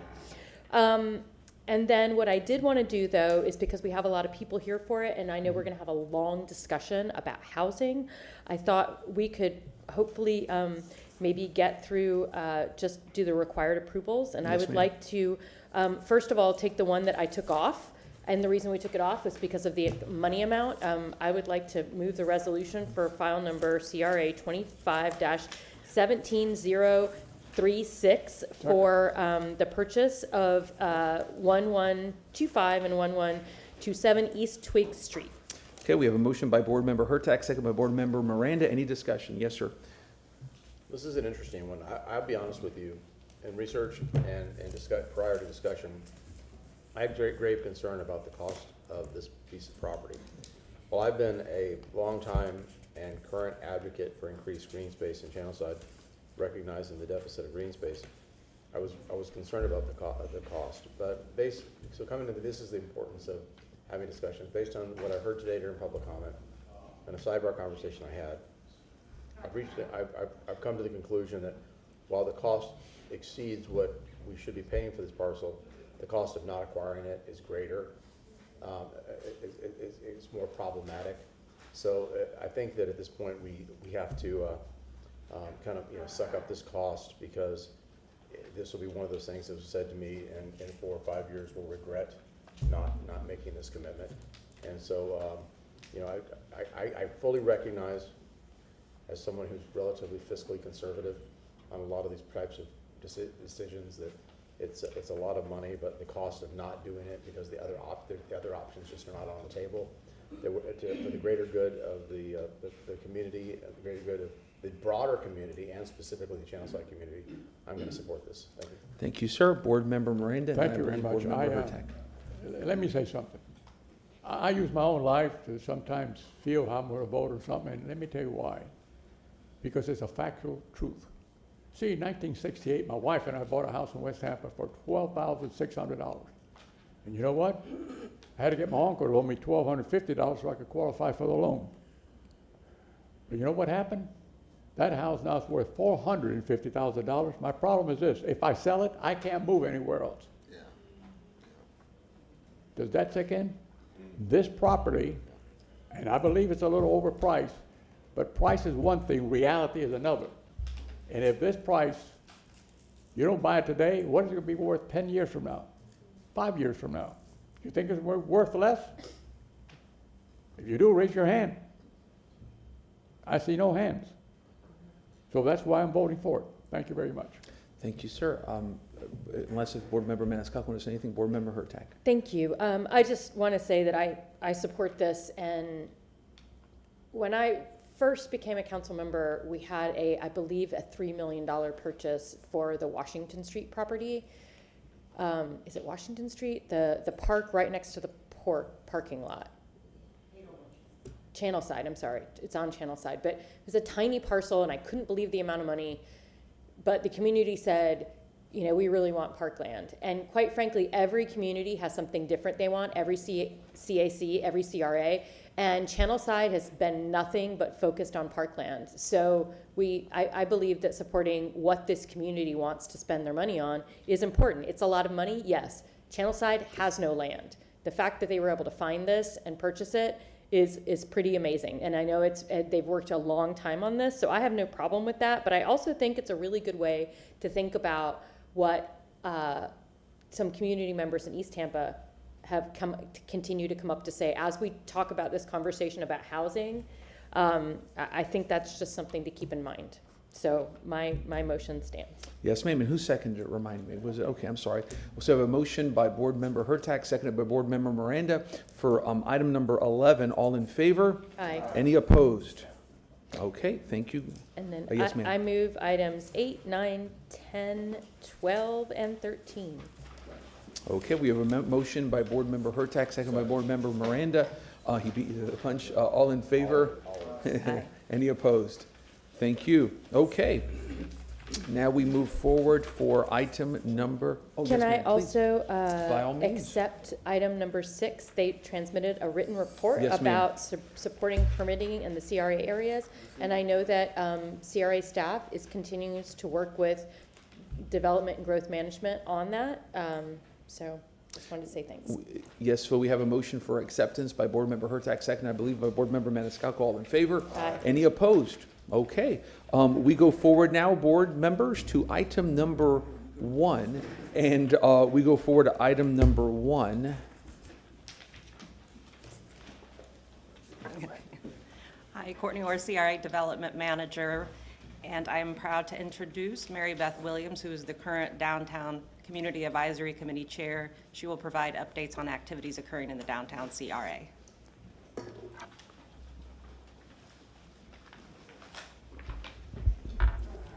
Good morning, board members. Good morning, staff. My name is Mary Beth Williams. I am the Executive Director of Friends of the Riverwalk, and I am also serving as the Chair of the Downtown CRA CAC. I'd like to provide you with an update of the CRA goals in our downtown. I'll first start with attainable and affordable housing. We have allocated funding for unit creation and conversion. Currently, 2 projects are included. Encore Lot 10 was the first downtown project awarded to LD&D. This was a $5.4 million grant from the CRA, a $200 million mixed-use development in downtown. This will be a 27-story tower and will include 360 apartments, 40,000 square feet of retail space, 574-space parking garage, 30 workforce housing units, which is 10% of the tower. It's going to be reserved for residents. Those units will be reserved for residents earning 80 to 140% of the AMI. It will also include 178 key element by the Westin Hotel and a rooftop restaurant and lounge, including 25,000 square feet of amenities. A second project, supported by the CLCAC, will come before the CRA board in November. Applicant is requesting a subsidy of $4 million. This will be 22 units reserved for affordable housing out of 53 units that are being developed. This development is located at Whiting Street next to Embark Collective in the downtown CRA. They are 95% complete and will begin leasing soon. Under connectivity and infrastructure, Phase 2 of the wayfinding signage has kicked off for the replacement and enhancement of all downtown wayfinding signage, and that includes neighborhood identity incorporation as well. The CRA board will receive a presentation by the contractor in March after receiving CAC input. The Riverwalk expansion study at Beneficial Street, which the downtown CRA contributed $150,000 and the Channel District contributed $150,000. That consultant is scheduled to present the final draft of the report to the downtown and Channel District CRAs in October after finalizing with CRA staff and Parks and Rec. The streetcar extension and modernization product was finalized via recently approved resolution, and $5 million in CRA funding assistance has been transferred to mobility. The public-private partnership for public realm infrastructure improvements includes the Water Street development. Payments will be complete in fiscal year 28, and the Gasworks development, where payments will begin in fiscal year 28. Under the goal of economic development, the CRA commercial grant will be holding a community meeting scheduled for Monday, October 13th from 5:30 p.m. until 7 p.m. And I believe that Director McCray is going to provide additional information during his report. The community redevelopment update was approved. The consultant on that was Kittleson. They updated the downtown CRA's CRP, which was originally, the core plan was originally done in 1983 with a 1988 amendment, so well overdue. This CRP includes high-level existing conditions, an overview of outreach efforts, project priorities, and needs categories forming the CRP basis. Those needs categories include environmental infrastructure, land use and economic development, transportation, public safety and quality of life, affordable and attainable housing, urban design, and historic preservation. Kittleson's work included extensive community engagement, stakeholder engagement, CRA board member engagement, and an existing condition analysis, as well as CRP writing. I'm fine with that if you need. Thank you. I'm almost done. In addition, we have a commitment to enhance cultural and historic institutions in downtown. That includes the Straz, the Tampa Theater, Tampa Union Station, and the Tampa Museum of Art. Under quality of life, our funds have been committed to support enhancing downtown parks, including Herman Massey and the Tampa Museum of Art Dog Park, as well as enhancing community gathering spaces such as Kid Mason Community Center and the Tampa Convention Center. And finally, under community engagement, our CRA CAC meetings are regularly scheduled, and we continue to upload all of our agendas and meeting recordings to the CRA YouTube page. Our committee is aligned with partnerships that include the Tampa Downtown Partnership, the Tampa River Arts Network Association, and the Friends of the Tampa Riverwalk. Thank you for your time. If you have any questions, I'm happy to answer those. Yes, ma'am. Any questions or comments, Board Member Clendenin? I know we've talked about it, but I just want to bring it up in the public as well, because it's a drum that I've been beating since I've pretty much gotten into office, and it's Marion Street. And the conversations I've been having with Hart, and eventually, hopefully, the city regaining control. I want to make sure that you all, I know I've talked with Downtown Partnership as well, that you guys keep that in mind as we start banting about ideas of what that corridor will look like and how transformational that could be for downtown Tampa. I'm just bringing it up now just to kind of keep it in the forefront of people's minds that eventually we're gonna get that, and so be planning for that and be thinking about that. Thank you. Thank you. Thank you. Anyone else? Okay. Thank you very much, ma'am. We appreciate you. Thank you. Okay. Board Member, yes, ma'am. Is it okay if we do the monthly report first? Absolutely, yes. Just so we have plenty of time to talk about housing. Yeah, let's do it. Mr. McCray, go ahead, sir. This may be a short meeting. Good morning again, Cedric McCray, Tampa CRA Director. As customary, as you've requested monthly, we have provided our trackers for special projects as well as the commercial grants. for your review, and I'll pause for any questions you may have. Any questions? Okay. With that being said, we will be advertising our CAC vacancies or positions that will be forthcoming for the year of 2026, and we'll be sharing this information across all our social media platforms and website for any interested parties within the CRA districts.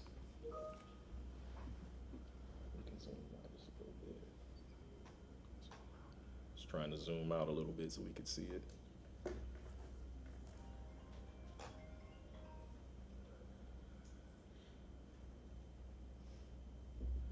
There we go.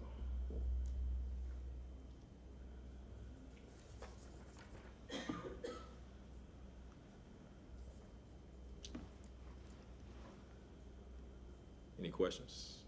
Any questions, board members?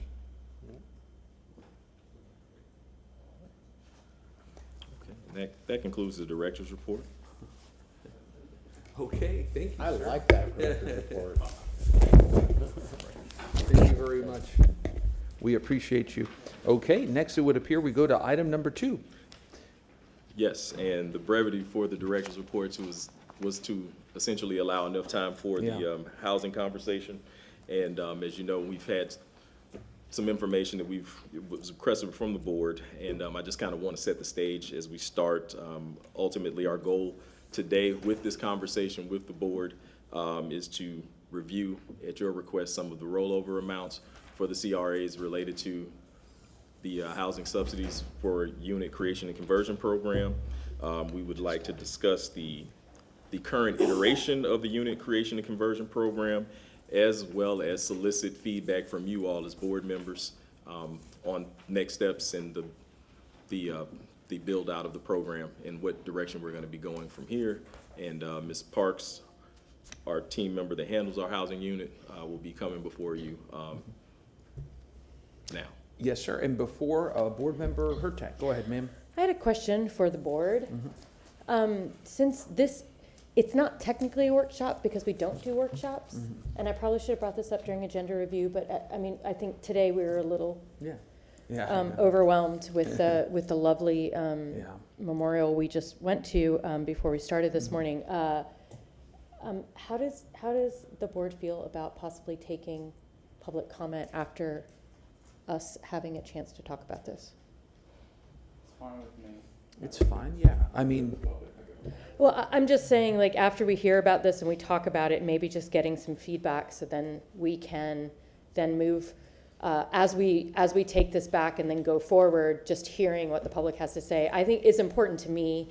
I know that CRA doesn't do workshops generally, but I think it's a great idea. The only problem that I have is equitable and not having that advertised and the ability for other people to show up, that it might be more appropriate to have, even if we have to continue these types of discussion, to incorporate or schedule a different meeting so that everybody who maybe has a voice in this has an equal opportunity to come and voice that. I mean, that'd be my only concern, is that there may be people out there that feel like if they had known they'd had that opportunity, they would want to be here. I don't disagree, but I also believe that this is just a chance to get some information, and there's no reason we can't have another workshop going forward. I think this,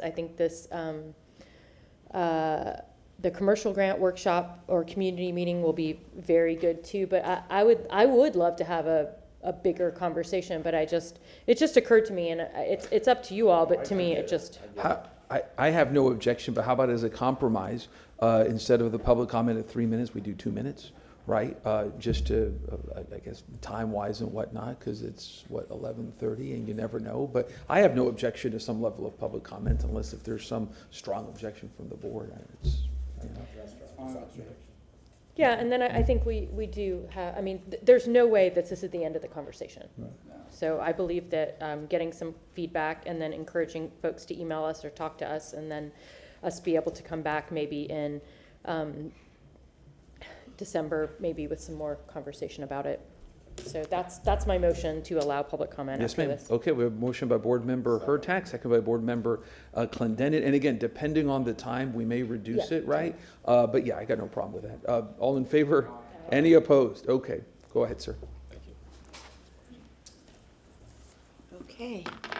B Parks Community Development Coordinator, can I please get the presentation loaded?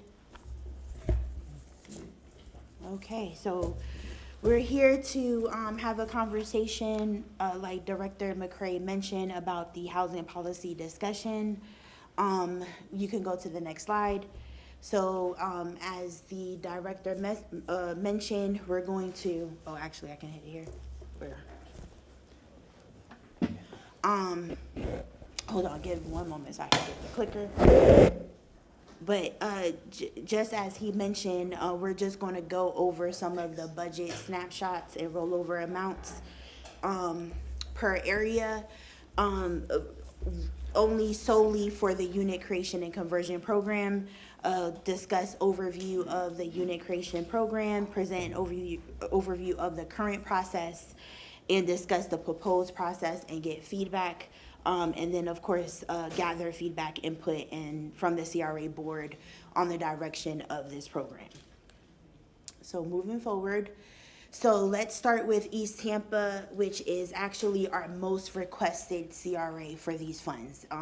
We have multiple applications and inquiries that came in for the East Tampa funding, and it's, as everyone knows, in need of all the residential that they can get. So I'm excited to move forward and work with the community on this. So for FY25, we actually have a 30% allocation. Total was 9.7 million. For FY26, this is actually the only CRA that increased their amount from 30% to 46% of their budget to go towards attainable housing, which sits at a $6.7 million budget. So specifically for the unit creation and conversion program, the FY25 rollover amount will be 1.5 million, and then the FY26 budgeted amount is at the 2.1 million. For combined, brings a combined total of around 3.6 million for this program. And we wanted to move forward and actually show you all the approved projects that, of course, you know will come before you, but came before the CAC.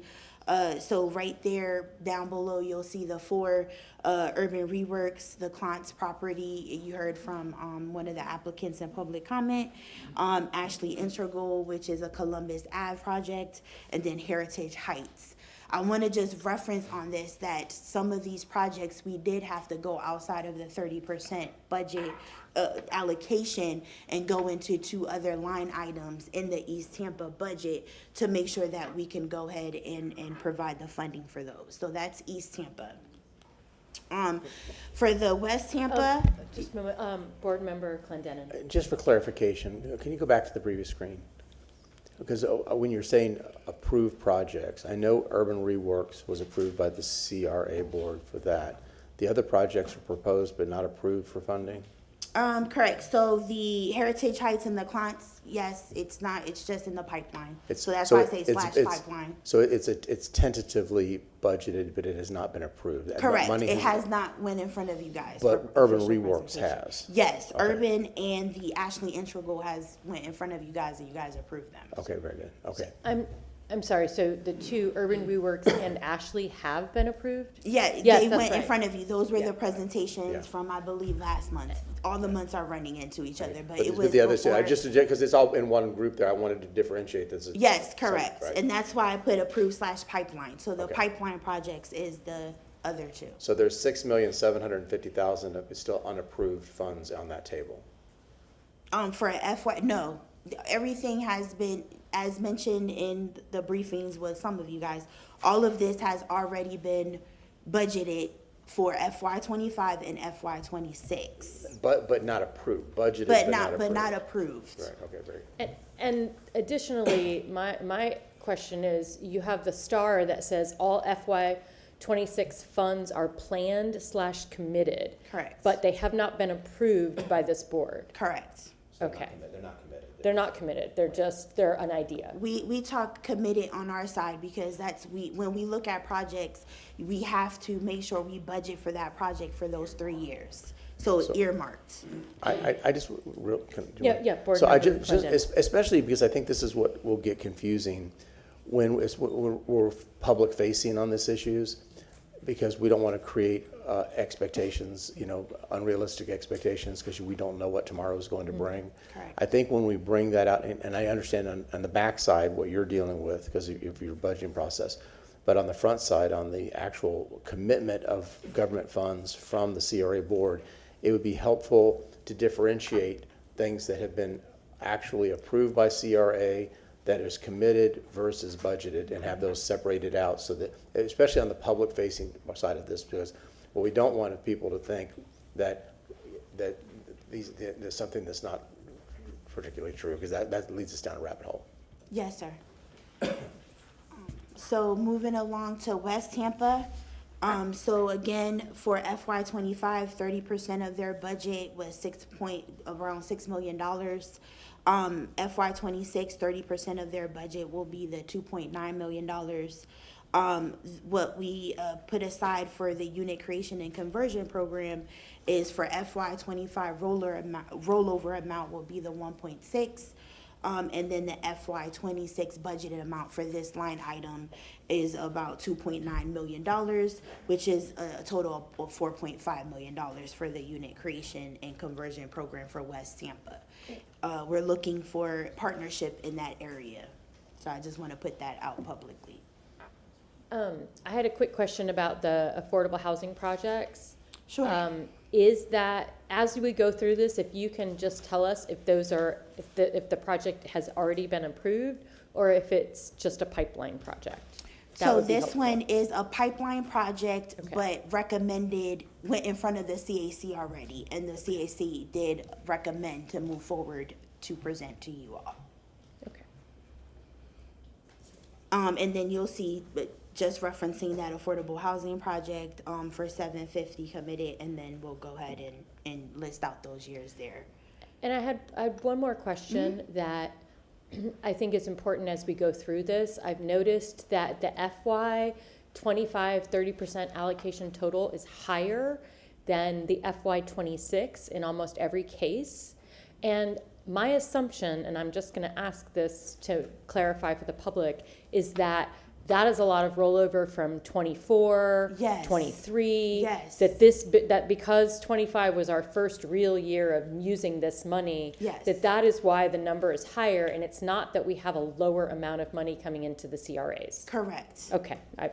Yes. That's important to I agree. That's not necessarily the income that's come in, the 30, but that's money available. Correct. That you're reflecting. Yes, sir. Yeah. Just wanted to put that on the table so people did not think. Yes, yeah. it is rollover from several years. Okay, great. So moving forward to Drew Park, as you can see, FY25, the 30% allocation was around $3.2 million. For FY26, the 30% allocation total will be around $1 million. As you can see, for FY25, there wasn't anything allocated for unit creation, but as we started seeing that there's a need, of course, in Drew Park, and we started having conversations about that, we then budgeted for FY26 to have $1 million in the bucket for that. So that is important to know. So we're looking to do business there as well.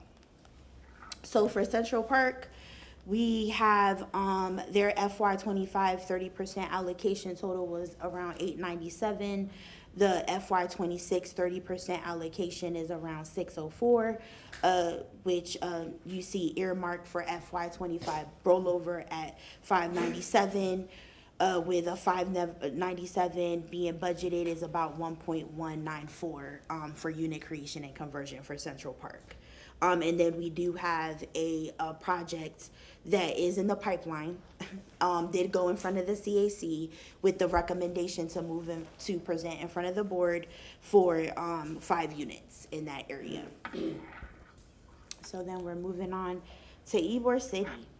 So Ybor City FY25 30% allocation total was around 3.382. And then FY26 30% allocation is about 1.2 million. What got earmarked for FY25 for this program was 2.2, and then what we're budgeting for 26 is 1.6, which brings a combined total of $3.8 million. And this is only for EBOR 1 numbers, because that's where the possibility of this program can work in.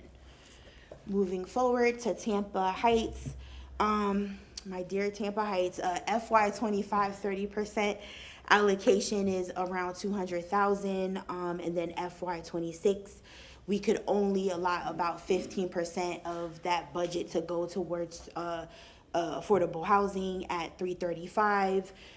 There's nothing earmarked for Tampa Heights for the unit creation.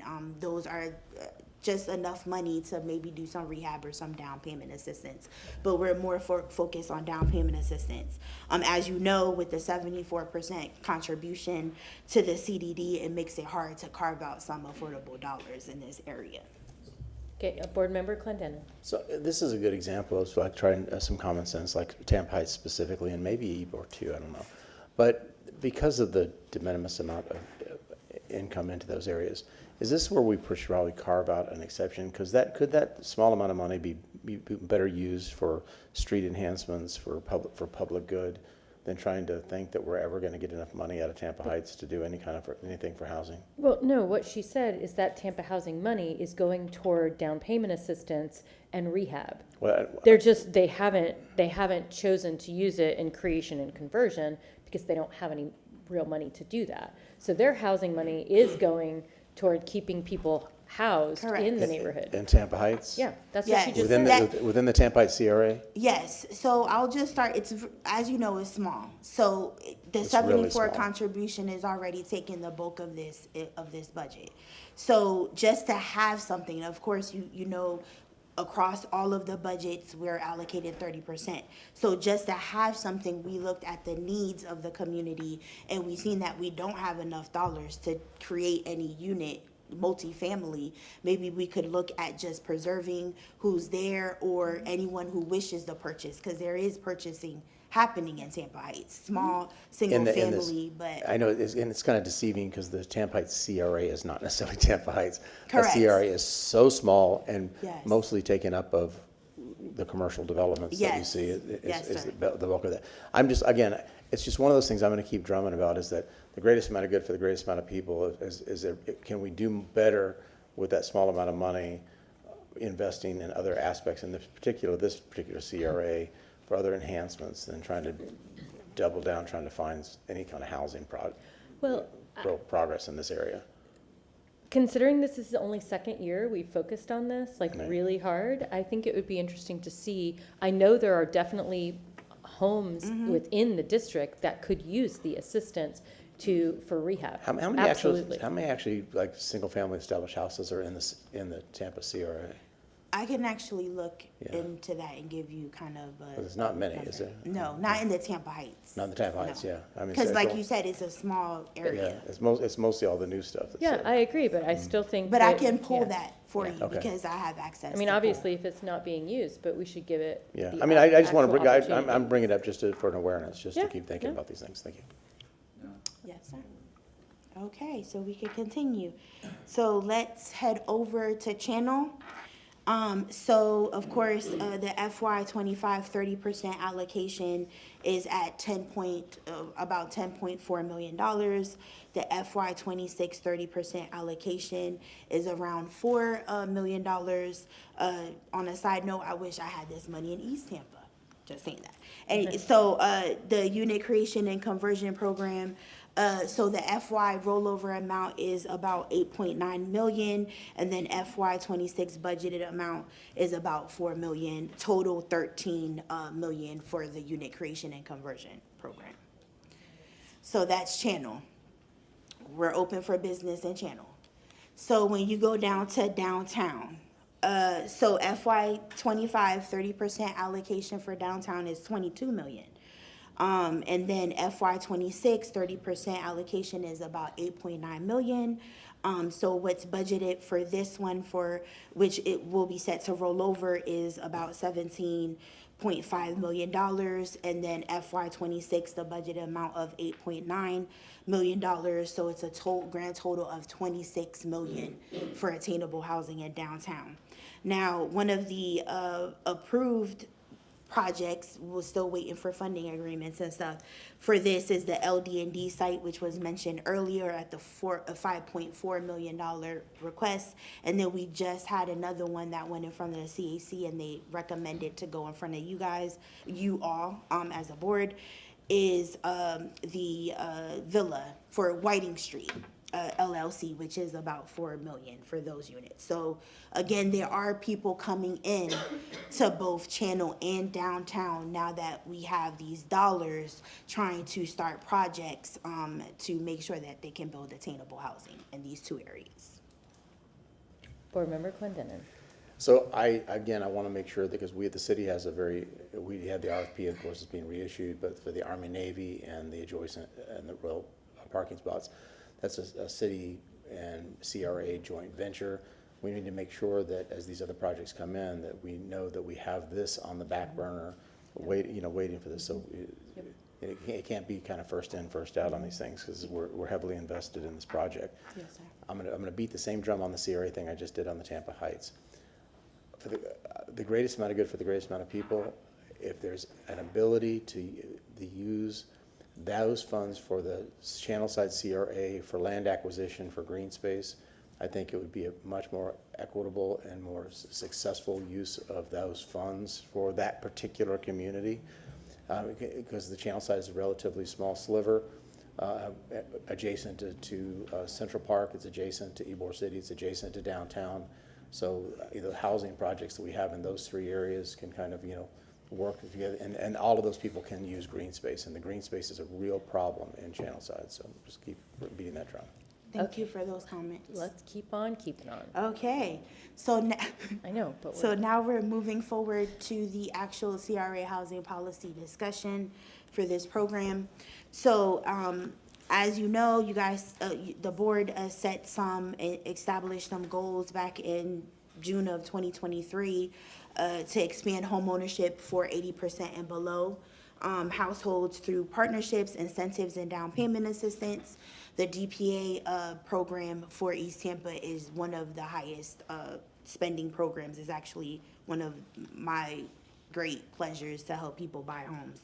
The second goal is to support residents with home repairs, maintenance, and accessibility to improve housing conditions, and that's being done through the HRRP program, and that's another great program. And then expanding housing that stabilizes communities and reduces cost burdens, and that's what is going to be done with the unit creation and conversion program. So the current process. So currently applications are accepted on a first come, first served basis. The minimal award criteria utilize, what's available in our budget. Does it align with our goals? What's in our CRP or any other related plans? And then, of course, the approved CRA housing subsidy matrix was just providing a guideline for maximum funding. And by the way, as people done their research, they can see that no other municipality has a matrix. So Tampa is the only one that tries to kind of create something to get started. So with the proposed process, we're looking to have a more formalized application cycle will be implemented featuring a structured process and a selection committee. So that's important, guided by defined scoring criteria. Key components include, so it'll include a request for applications, a RFA.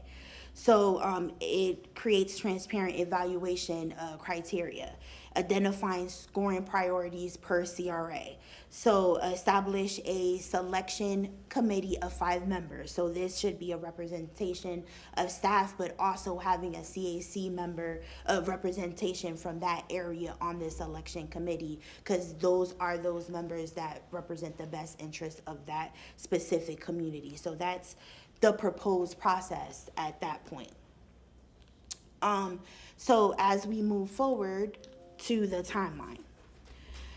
So this is just a proposed timeline. So the RFA, which is the request for applications, will be issued in the primary funding cycle. So we're looking at splitting these two up in 2 cycles, okay? The first is what we're calling the primary funding cycle, where all of the money is going to be issued out through an RFA. So just for dates, we put January 15th on there. The application deadline will be then March 15th.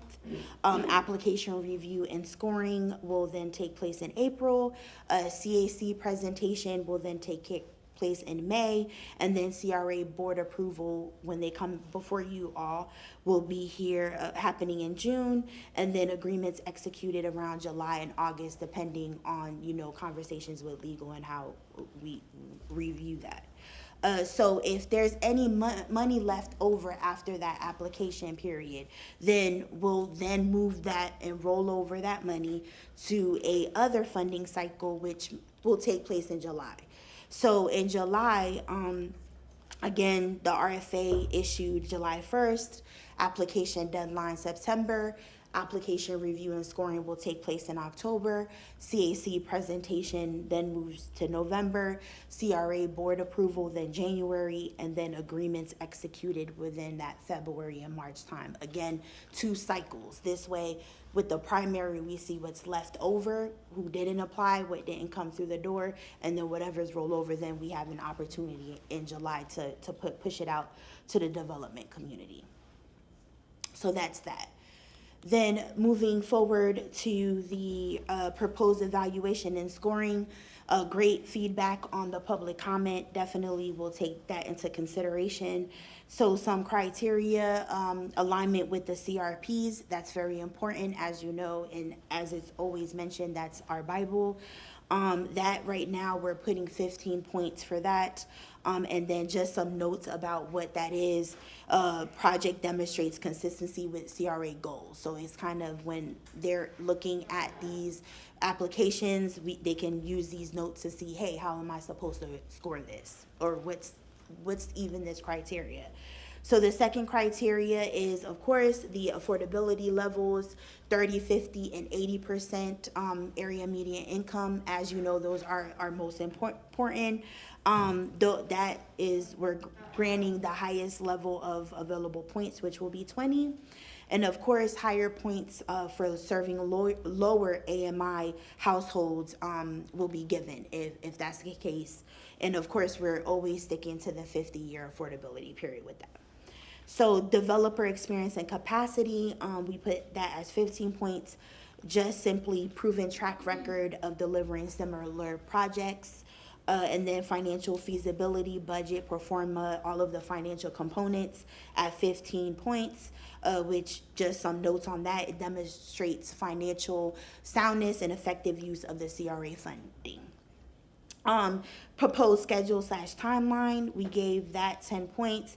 Development and construction, just basically when are you going to get this project done? Project characteristics, the mix and number of bedrooms, so how 1 bedroom, 2, 3, 4, we gave that about 10 points.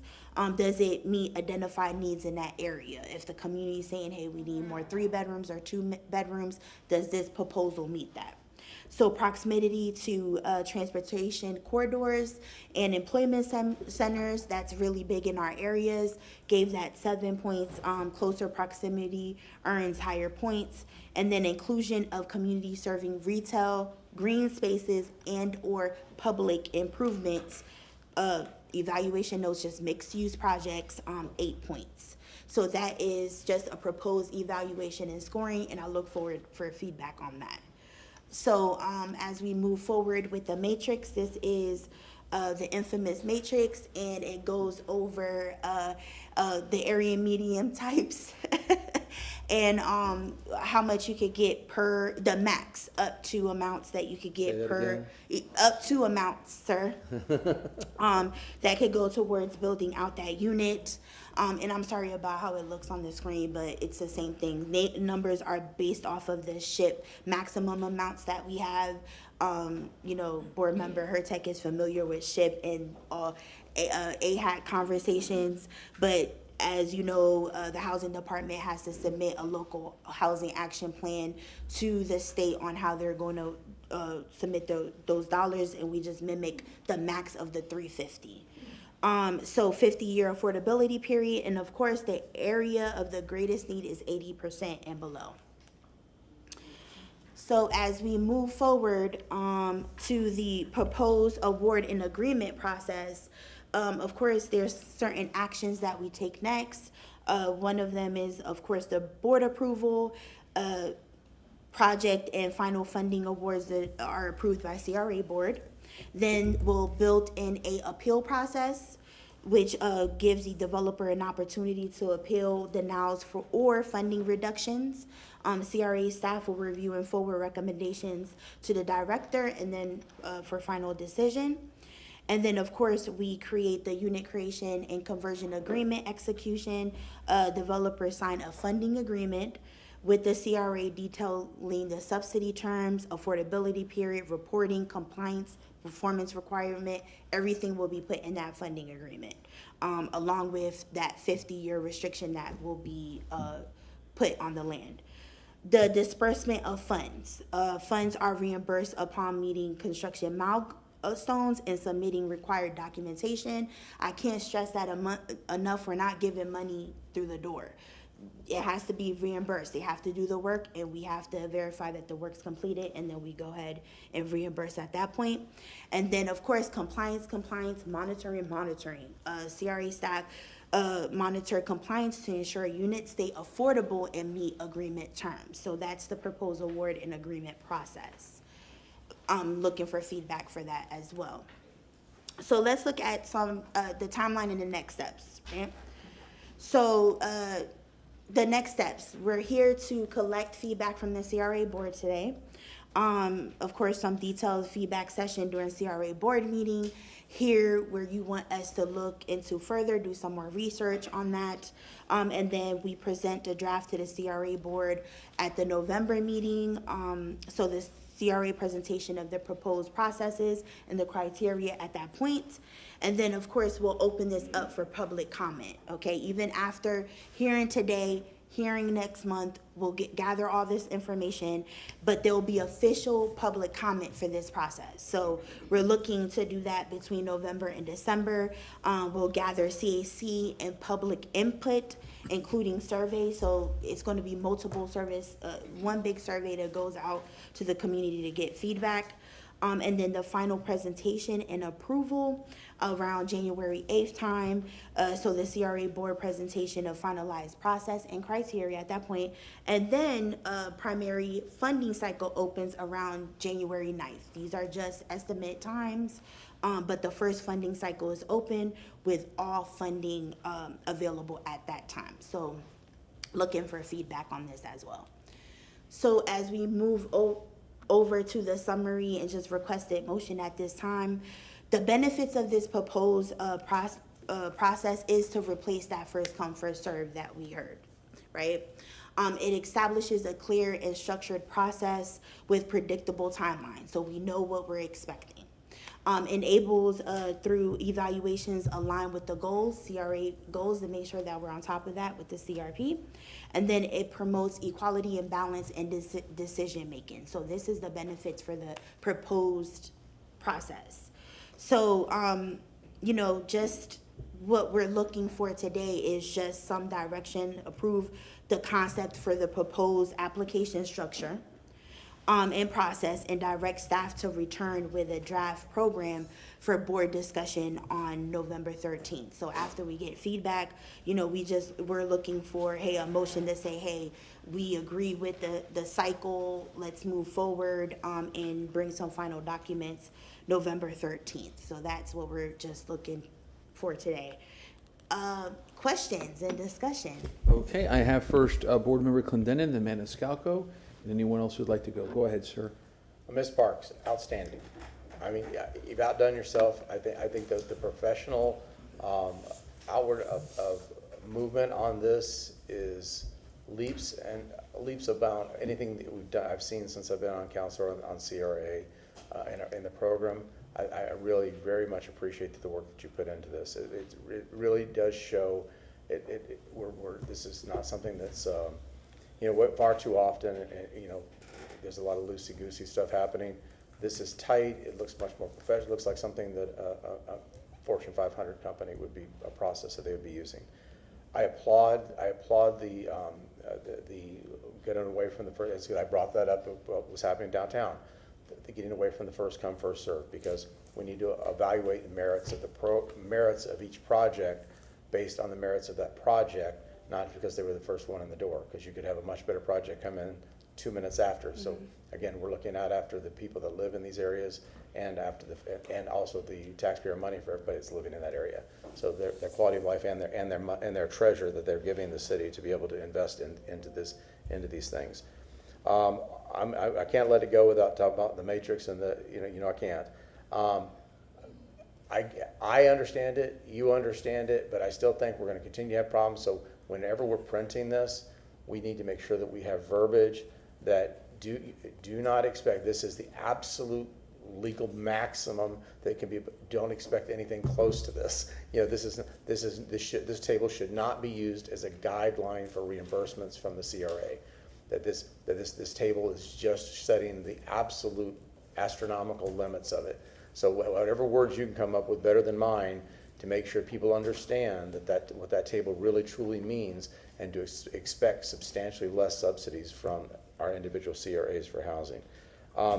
The evaluation formulas that you're using, again, outstanding.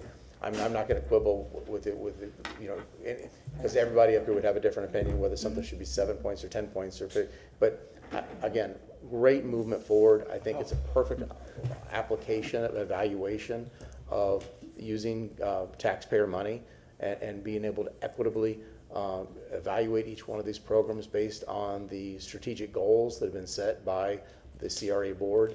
So again, great job on this. I'm looking forward to seeing this be implemented, and I'm sure somebody will make the motion that you need today, but if they don't, I will. But yeah, very good. Thank you. Thank you, sir. Board Member Maniscalco. Thank you very much. Thank you for all your hard work and your team.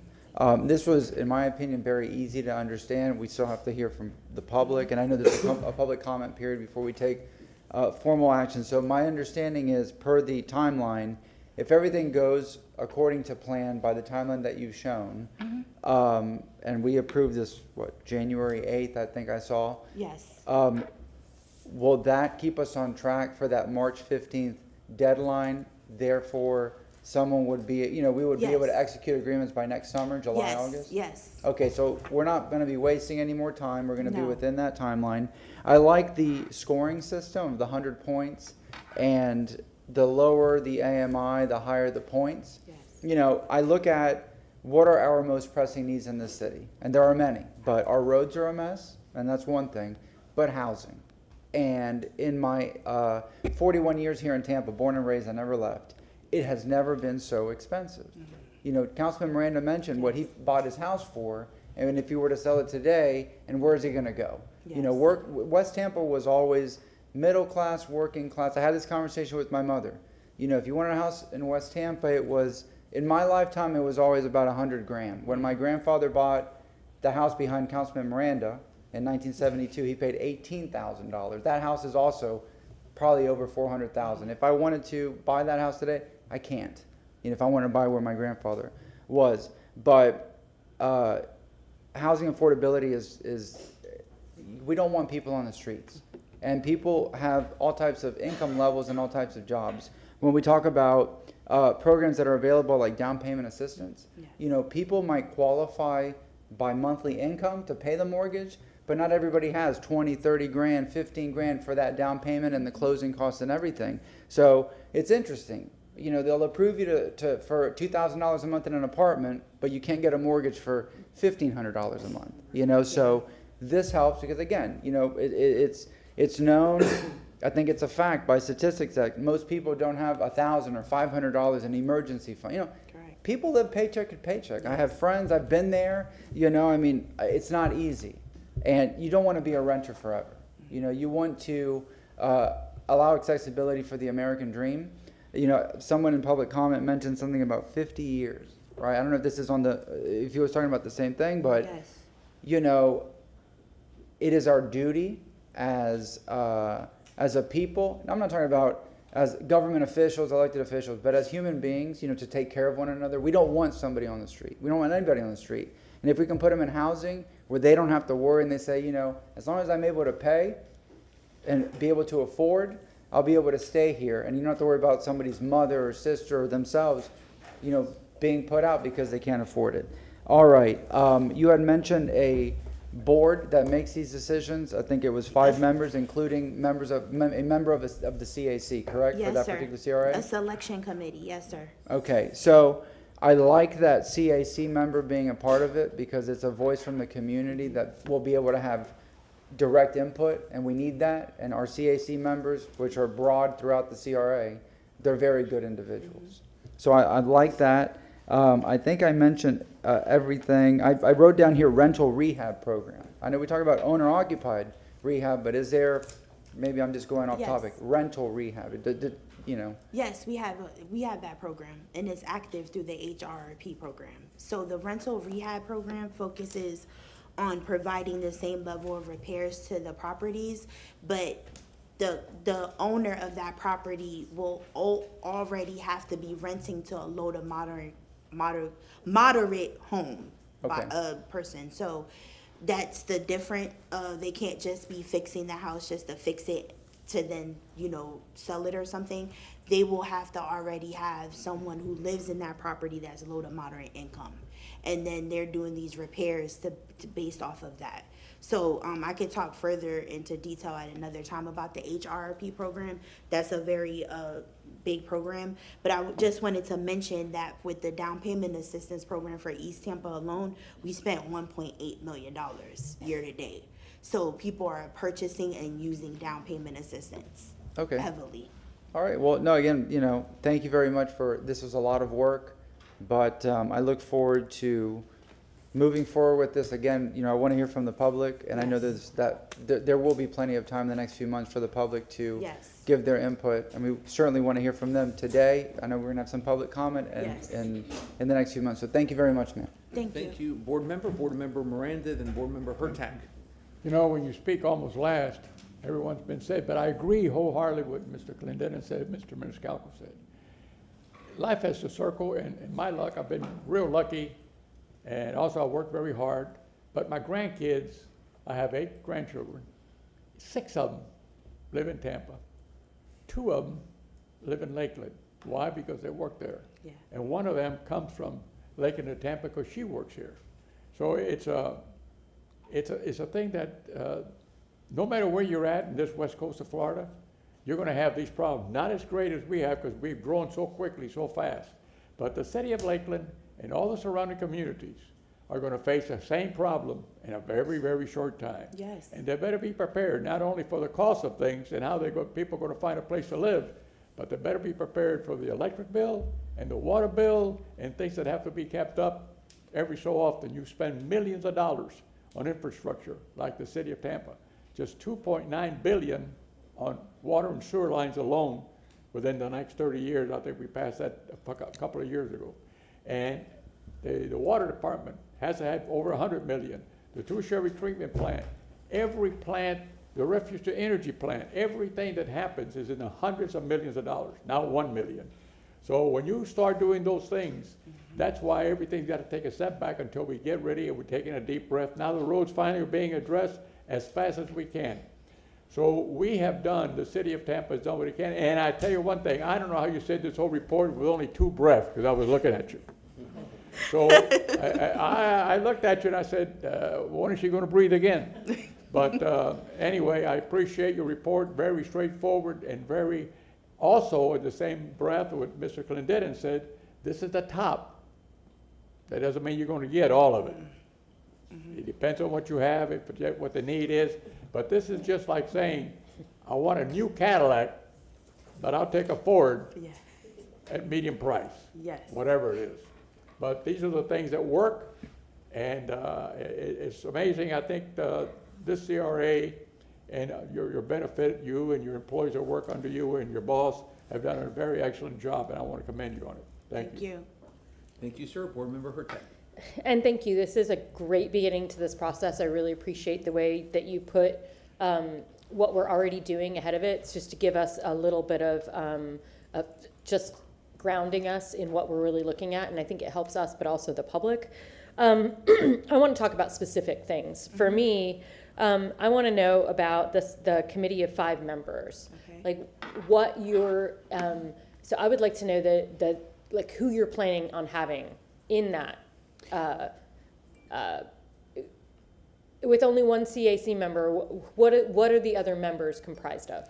So we're thinking through some staff and also looking at the development community. So I was going to reach out to some members of the AHAC or affiliated with the affordable housing world, and then the CAC members. So a couple of staff members, maybe a developer, and then 1 or 2 CAC, depending on that level. So And that's kind of why I brought it up, because Yes. I would like to know specific staff members. What roles are you going to have on this? And I think that will be, again, a part of the transparency project of we're going to have somebody who focuses on, I mean, I don't know the specific titles of the jobs, but I think using titles of jobs instead of people is very important. And if you are going to have someone, actually, one of the comments I made was next Wednesday I have AHAC. Would you be willing to come and speak? Yes. And present this at AHAC, either this month or another month? I'm going to request, and I know housing's probably listening, I absolutely want you to come and speak at AHAC so we can get AHAC's perspective. I don't know, I haven't gotten this month's agenda, but I'll connect with you or have Kelly connect with you on that, because I think that's very important. So I would definitely like to know what your selection committee looks like. We need to hear from the public about that, but also talking, what does that look like? So I would love to do that. Got it. When it comes to evaluation and scoring, I had where you have the affordability levels, you have higher points for serving lower AMI households and 50-year affordability. But we already heard from the public this morning about serving the mixed income developments. Yes. We have approved a project that will have some units for mixed use. So I want to know a little bit more about how that would actually happen. So if it's an all 30% AMI, would that get 20 points? Where we're hearing from the public that they would like some mixed income there. So I think that needs to be fleshed out a little bit more, based on the comments from the public. And I also want to know, so I would personally prefer to give higher points for having those multiple AMIs in there, and not just all one low level. Yes. So I think, but that needs to be spelled out for people so that they understand. So I would love that. Developer experience and capacity. We heard already from someone this morning saying that, what about the longtime landowner? Why isn't that being considered? Site control was something that was brought up. Energy efficiency was something that was brought up. Yes. And they believe that experience is too high, and I kind of say I have to agree with that. Okay. So, but what is the balance? I think we need to find. And some of these, the inclusion of community serving retail, green space, or public improvements. I don't know. I think it's very few things. We're really looking infill product at this point, and a lot of these won't have any of those components because they'll be inside neighborhoods. I don't want them to lose points for that. So there might be, I'd like to see that be shifted in some way, because mixed use is not going to be every development. I really want to focus on those smaller infill projects that might only have 3 or 4 units. I don't want folks to lose points based on that. Okay. Then the subsidy matrix. I know, and we have talked about maximum awards. I think we also need to come up with some requirements for maximum awards. Like, you have to tick every single one of these boxes. And again, this can be as we move forward, but what gets you to that? You can't just say, hey, I want the max subsidy. You have to maybe you have to get 100% on the proposed evaluation score. Like something. We need a way to say this is you can maximally get this, but if you aren't perfect, don't even consider it. So something like that. Yeah. And then the proposed award and agreement process.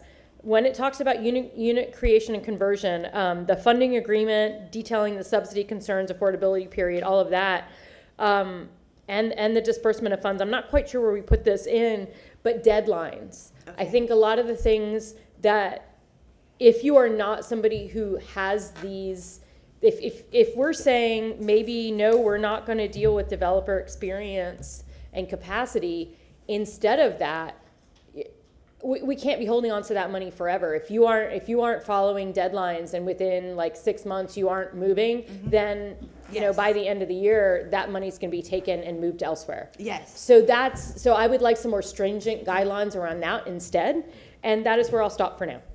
Thank you for that. Thank you. Board Yes. Member Clendenin, and then we'll probably hear from the public, I believe. Yeah, deadlines, I'm thinking Rome Yard.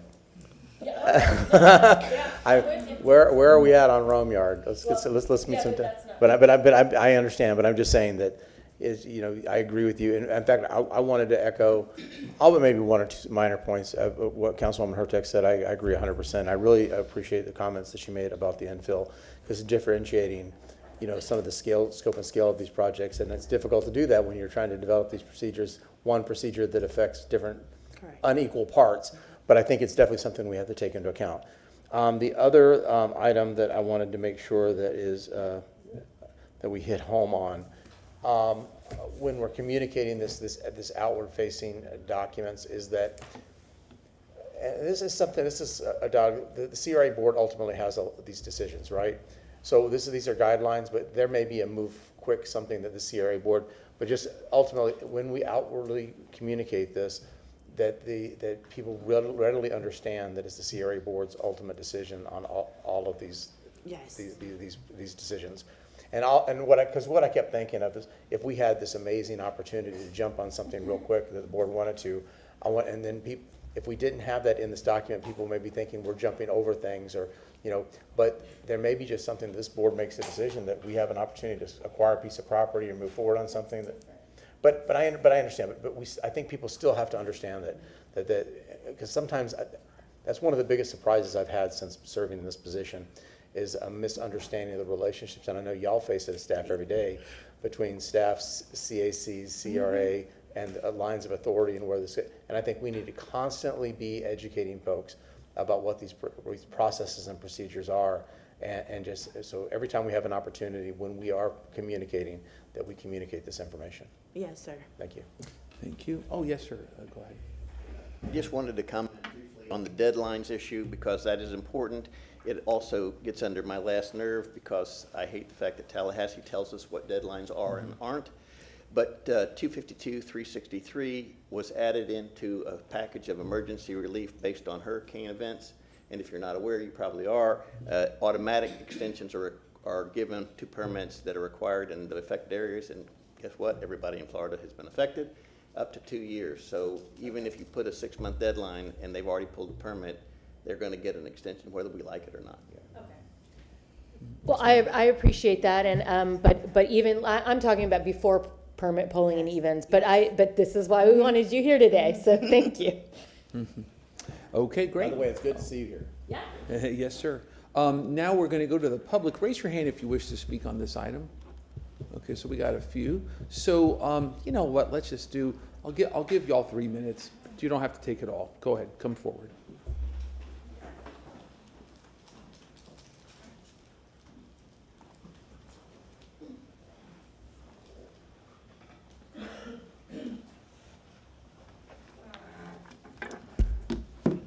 Good afternoon, CRA. Ernest Coney Jr., CEO of the CDC of Tampa. One, I'm really excited about this process. A couple of things you guys have touched on. One is when you say up to, sometimes you may have to have, like, what's the anticipation that you're looking for? So in our world, the grant may be, you can apply for up to $5 million, but the average is $1 million.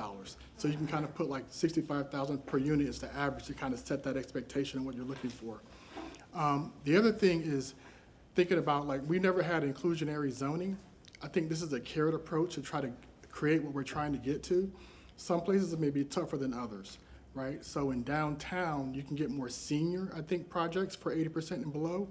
But I think we also have to make sure that we are incentivizing folks who are going to do like more workforce opportunities, especially in Channelside and downtown for families. I think you're going to get more seniors, but we got to figure out how we're going to get more families in. I think places like Ybor City, you can probably get 80% and lower because they have hospitality industries there. We can figure out if there's land that's available to purchase to do something like that as well. But I think most developers will be willing to put a workforce person into it versus a 30% into some of their divisions. But really excited about this opportunity. Continue to do great work. Thank you to the staff for all this that you're doing, and we look forward to, as a community, helping us become the greatest in Tampa. Thank you, sir. We appreciate you. Next, please. Good afternoon. Dr. Jeffrey Johnson, East Tampa CAC Chair. Thank you to all of you and the work that Ms. Parks has put forth. This is a great presentation. I wanted to echo something that Councilman Clendenin, or Board Member Clendenin, shared about the housing matrix when it comes to the amount per unit. It looks different based on which particular CRA you are addressing. Particularly in East Tampa, $250,000 is a higher end of that spectrum, which in fact, in Channelside or downtown, that will be more acceptable, and we understand that. Also, through the state of Florida, in the housing policy procedure, it goes up to $75,000 recommended per unit. So I think that should be reconciled to be able to say in verbiage and nomenclature that there is a difference in the city of Tampa compared to what the state of Florida is allowing. So I think that information should be very much specified, that we would love to give $250,000, but the likelihood that we're able to do that based on where the residents of that area may be, we cannot do that. So I think that nomenclature should be updated. And then finally, I think the selection process is great, but making sure that, as you stated, Board Member Hurtek,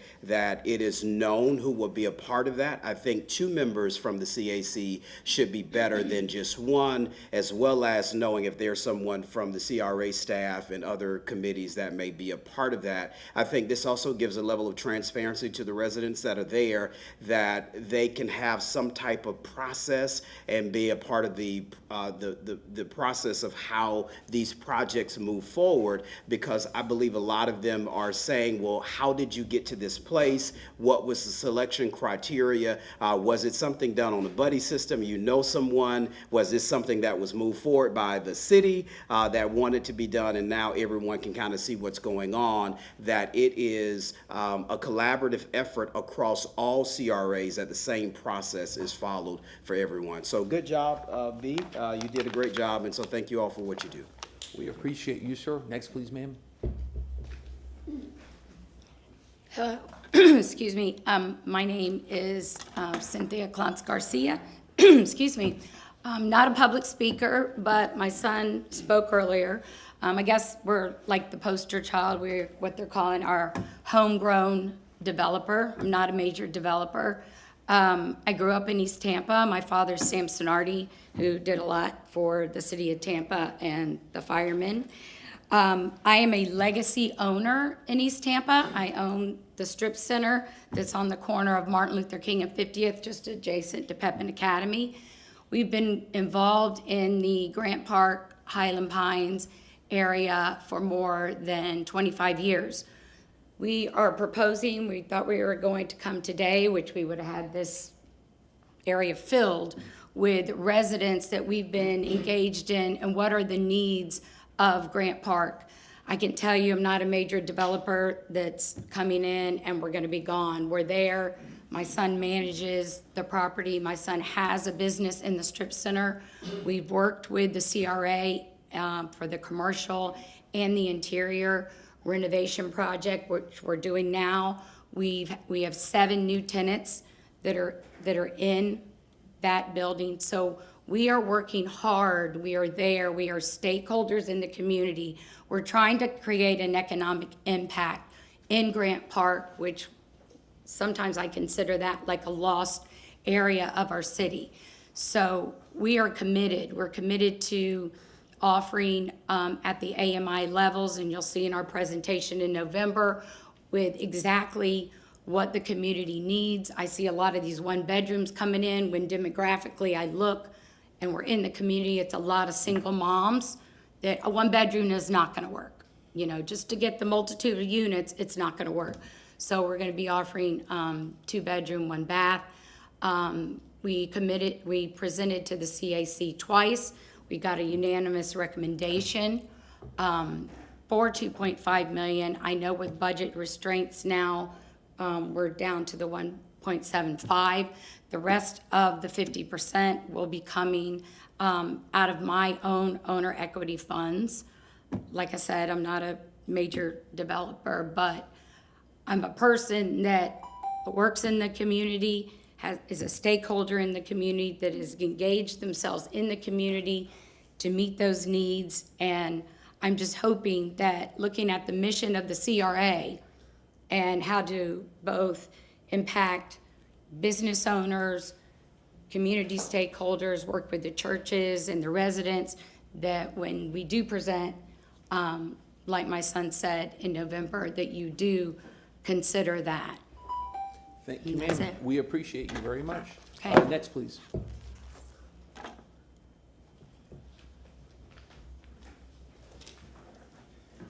Hello, Mark Siebenaller with the CAC and the Channel District. I had the opportunity in our August meeting, Ms. Parks came in and presented the first version, I assume, of what you guys saw today. It is significantly improved from that point in time. My compliments to her and her staff in improving it. We actually left the meeting with a lot of questions, which we generated and asked to be addressed, and I think the new presentation actually does it. We did also at that meeting had a prospective developer come in and present what they wanted to do and the benchmark and the cost. The thing that we left with is try and understand the dollar amount relative to the return on your investment. I think in the situation they had 399 units that they were going to develop, of which 100 were going to be for affordable housing. But that amount that just didn't make a lot of sense from what we looked at. Even looking at this presentation, I know the scorecard does list a way to somewhat analyze it, but I'm still confused in really what that magical number is. There was one part of that she's recommending an approval for one of the districts was $5.4 million against 30 units, which equates out to $180,000 a unit. And again, this is top line math. There's a lot of things that go into that. I just would recommend in the group of 5 that you do have somebody with strong financial background to actually look at this to make sure the numbers do make sense. I felt like in the presentation we got, there's a push to try and get more affordable housing in the Channel District, which I strongly, and the group does, but I don't think you just dump it just because we got somebody there that wants to come and present something. My thoughts. Thank you. Thank you, sir. Next, please. Allison Hewitt, and thank you for allowing the public comment on this. A couple of things. One is, as I stated earlier, the CRA is supposed to create conditions that stimulate additional public and private projects and investments, furthering neighborhood revitalization beyond the initial efforts. I say that to say is that the 15 points for whether the project demonstrates CRA consistency and goals is important, but it's just as important to say if we're going to put $5 million there, have we looked at the overall CRP plan to see what that will invest? East Tampa is huge. And so we've got to make sure if we're going to plant some money there, that it's going to seed some other development so people can feel it and not just have a potential $5 million project over here and they're not feeling it. The next thing is thank you, Councilwoman, Board Member Hurtak. The legacy is going to be very important. The property owners, we want to mitigate gentrification. We want to make sure that people do not have to sell their land and that they're able to develop the land. I appreciate that.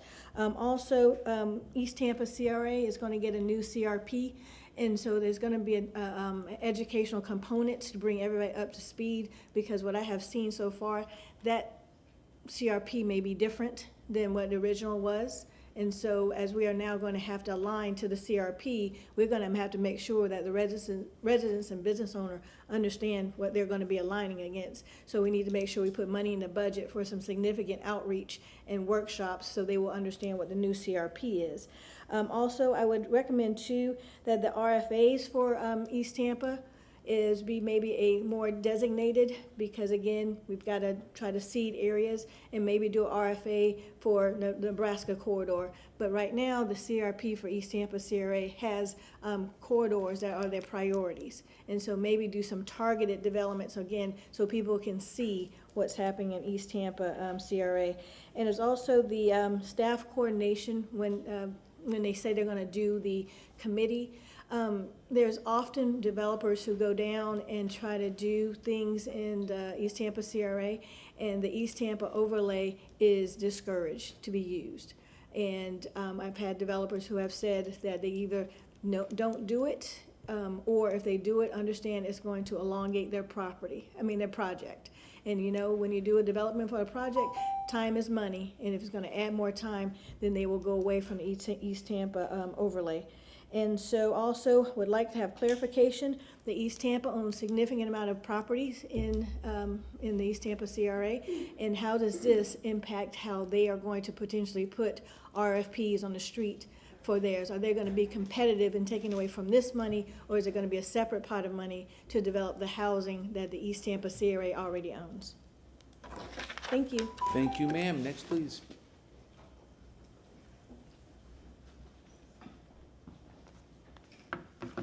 Good afternoon now. Andy Joe Scaglione. Great presentation. As anything, we can improve on it. And again, my big issue is this is looked at, because I hear in the development community, it's a money grab, okay, from out-of-state developers. They'll build it, stabilize it, sell it, and they're gone with our money, okay? So the issue here is there is no way we can guarantee the taxpayers of the checks and balances that these units are going to stay for 50 years. Okay, number one, we don't even know if the building's going to be there for 50 years with the current construction of frame. And number two, we're not going to be here. Okay, so it's insulting the taxpayers to say that we're going to give all this pot of money and the checks and balances aren't going to be there for 50 years. That's and there's no what are the repercussions? Is there jail time? This isn't a state loan. So the repercussions, we won't even be able to go to the person that's responsible, okay? It may be in the deed, but that means nothing, okay? I'd like to see, again, that we see a rent roll, and whatever the rent roll shows, we verify it, and we pay the subsidy. If they do more units, we pay more. And versus front-loading all this money up front on there's nobody that we can guarantee 50 years of these units being affordable housing, okay? These properties will sell 5 times during that period. And again, staff, you'll have, nobody from staff's gonna be there, okay? Nobody's gonna remember. So as Mr. Miranda, I've heard you saying one of your famous sayings, you can rob more with a gun than you, rob more with a pen than you can a gun. This is where I see this at. My father told me that. What was that saying, sir? Se roban aquí en América más con una pluma que uno con un revólver. Meaning? Which means you steal more in America with a pen than you can with a gun. Okay. And you don't serve as much time. So that's my point here, okay? We don't want to make sure that people are robbing the taxpayers. Thank you very much. Thank you, sir. Go ahead, ma'am. And after Ms. McCaskill, is there anybody else who wishes to speak on this item? Okay, so it would appear that this is our last speaker. Good morning, good afternoon, Keela McCaskill. Thank you, B. Parks. I'm gonna say that first before I say it, because I have the utmost respect for you and what you do in this space. But can you see challenges outside of it's a wonderful presentation? The first in, first out is presented a problem.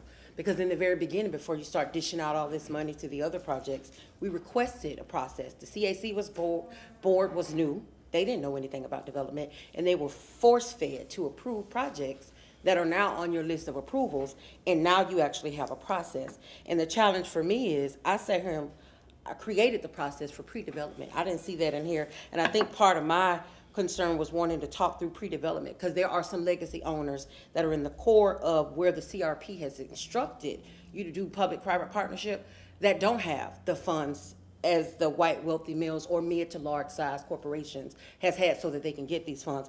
I don't see any mention of that, and I don't know that that was part of the expectation. I could have been confused. But I wanted to see pre-development and special projects grants mentioned in this as we create housing with mixed-use development. As a new co-developer, I've hired a mid to large size developer to assist me in co-developing for 6 legacy owners in East Tampa, all Black, male, female-owned organizations that's been serving the community 30, 40, 50 years, and they've yet to receive a dime because we're waiting on you. We're waiting on a process from the city of Tampa, and that wasn't referenced here in this grant. I also have a concern about the up to $250,000. Now, I sat here and watched you do backflips, big energy, to give one project all the money, up to the $250,000, almost 100% of the development. I want to know how you're going to frame the words to tell me on a project when I get ready to submit it that you don't even expect $250,000 per unit, because I'm coming for it. I want the same. I'm using the same architect. It's the same exact plans. I can do 3 times the number of projects that he can, units that he can. I'm expecting that same $250,000. So whatever criteria you use to extend $250,000 to that person, I want to see the difference, because we're both new.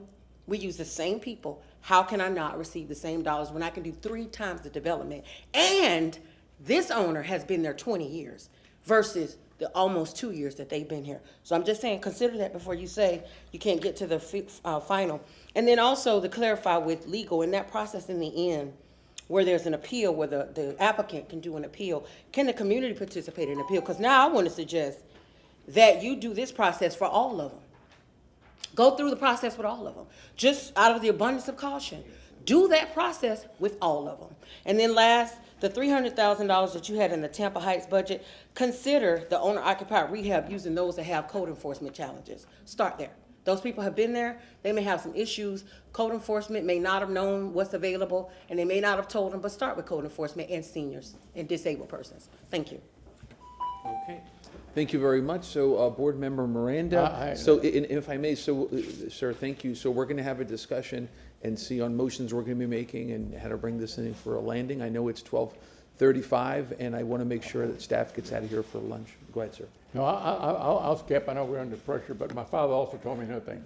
Si te equivoco una vez, no haga la misma equivocación. Which means if you made a mistake once, don't say mistake twice. Excuse, one moment. I'm still actually looking for that motion to approve the concept for the proposed application cycle, and then direct staff to return back in November to present that. Thank you. Councilman Miranda, were you finished? Yes, sir. Okay, well, we appreciate you bringing so much Spanish today. Board Member Hurtak. I will approve that motion. However, I want to, I will approve the motion to move forward with this. But before I do that, I have 2 caveats. One, I want to motion that along with that on November 15th, that item has public comment attached to it. Second. Because we don't normally do that. So I want to make sure that item has public comment attached to it, that it, and didn't write it down. I do, it drives me nuts. But the fact that that was the other thing. And then I want to know what email is best for the public to send comments about this right now. So between now and November, what specific email can the public use to send comments about this, and where can the public find this presentation? I know that we know the answer to this, but I just want to make sure that we would put it out there. Okay, so the email has not been created because I'm going to go through the Engage page type of service that we currently use in the city. They can email me directly at be.parks@tampagov.net. And that presentation can be found on the website through, what is it, OnBase? Yep, OnBase, OnBase. in the website, it's already uploaded there, or you can contact me and I can send a copy.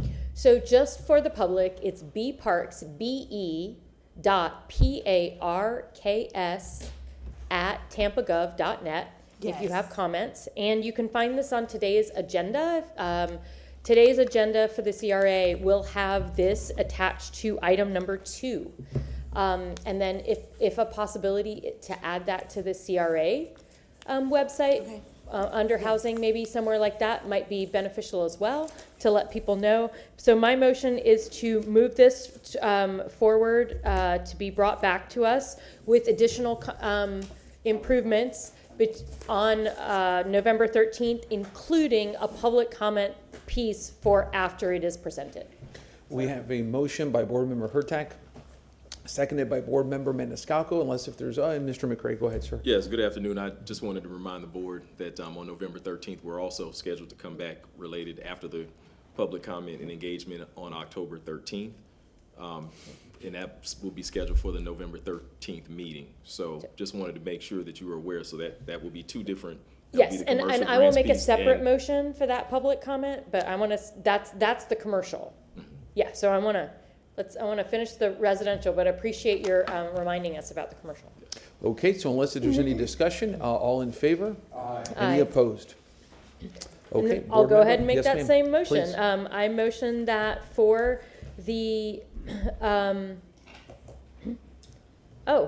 it is not on the November agenda, just gonna put it there. Right now, we only have the amphitheater and the Baldomero Lopez Monument. So I will make a motion that we have the update for the commercial grant policy on November 13th, including public comment after the specific item. Okay, we have a motion by Board Member Hurtak. Do we have a second? Second. We have a second. For November 13th CRA agenda, sorry. Yes, ma'am, no worries. We have a motion by Board Member Hurtak, second by Board Member Clendenin. Any discussion? There being none, all in favor? Aye. Any opposed? Okay, thank you very much. Mr. McCray, did you have anything else, sir? Yes, just one Yes, other sir, item. please.